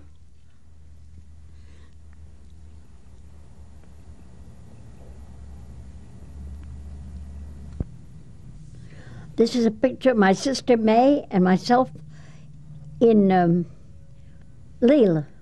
This is in Lille at the opera, but in between time we had the opera and we had the lighter Sebastopol Theater, and that was taken at the Sebastopol, always in Lille, north of France. Approximately when was that taken? 1931, about the same date. And which dancer is you? I am on the left, my sister May on the right.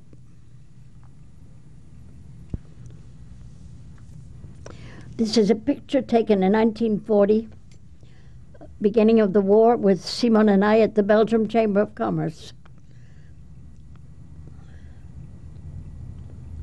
A few months before we were arrested. How did you get the picture? She gave it to me. And which one is Simone? Simon is on the left.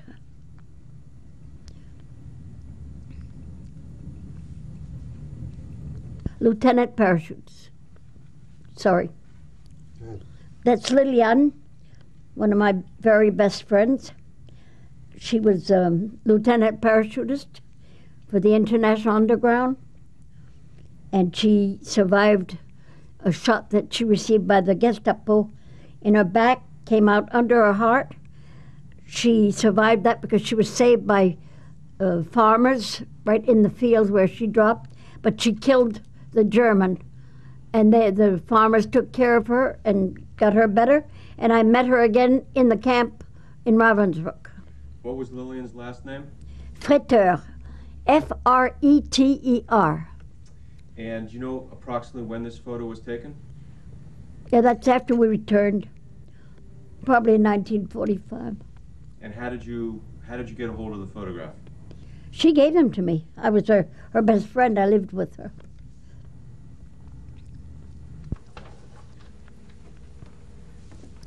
This cross was given to me, presented to me by the Prince Regent of Belgium, Prince Charles of Belgium, and it's mounted on a pin that the Countess of Croy from Sweden gave me before I took the ship to come home, and my badge is mounted with 6 stars, and it represents the Legion of Honor.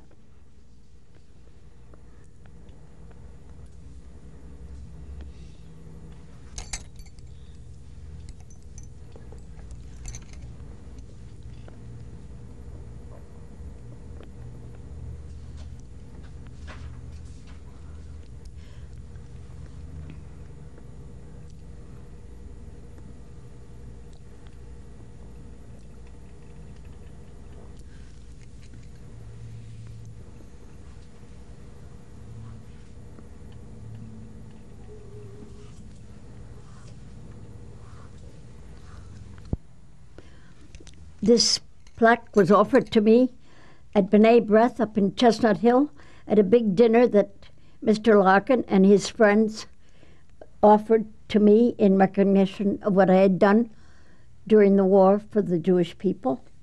And I'm very happy to have this in my hands.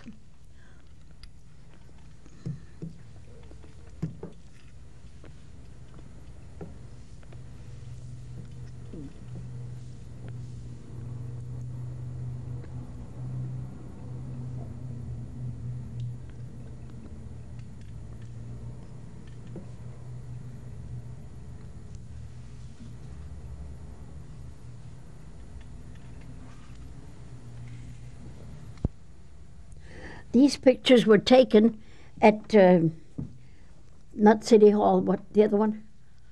Government Center? Yeah, well, yeah, but where Mr. Dukakis was. Governor, House? yeah. And they asked me if I would come and tell some of my experiences about the Holocaust, which I did. And I was very happy to be able to talk to everybody. And Mr. Dukakis was very nice. Also his wife, Kitty. And who's this gentleman in the picture with you? That is Cardinal Law with me. And approximately when was that taken? That was taken in 1990, I think. I remember his name. This was taken in 1990, the same day as I was speaking up for Governor Dukakis. And here we have the Speaker of the House, I don't remember his name, and Governor Dukakis, myself, telling of my experiences, and there's Kitty and Cardinal Law.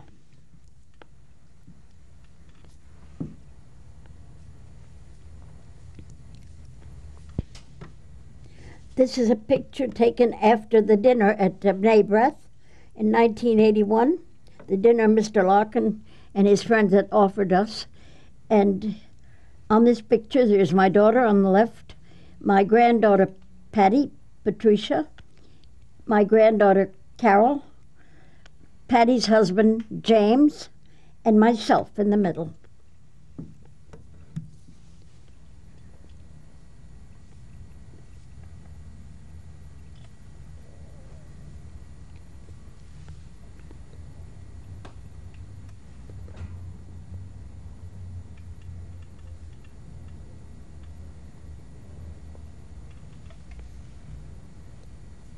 Paris, I don't know.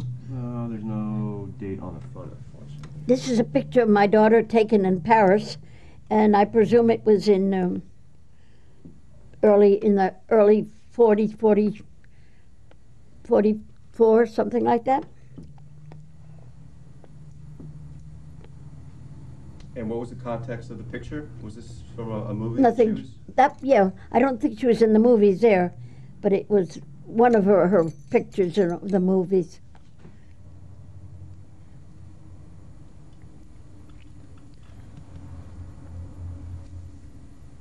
That must have been. This is a photo of my grandson, who is now Lieutenant Colonel in the Marines, and that's when he graduated from Suffolk University here, I think. So it's quite a number of years ago. But now he lives in California, and he's now the father of a big boy, 5 months old, almost 5 months old, by the name of Kurt Lieber. He's a wonderful grandson. Did a good job.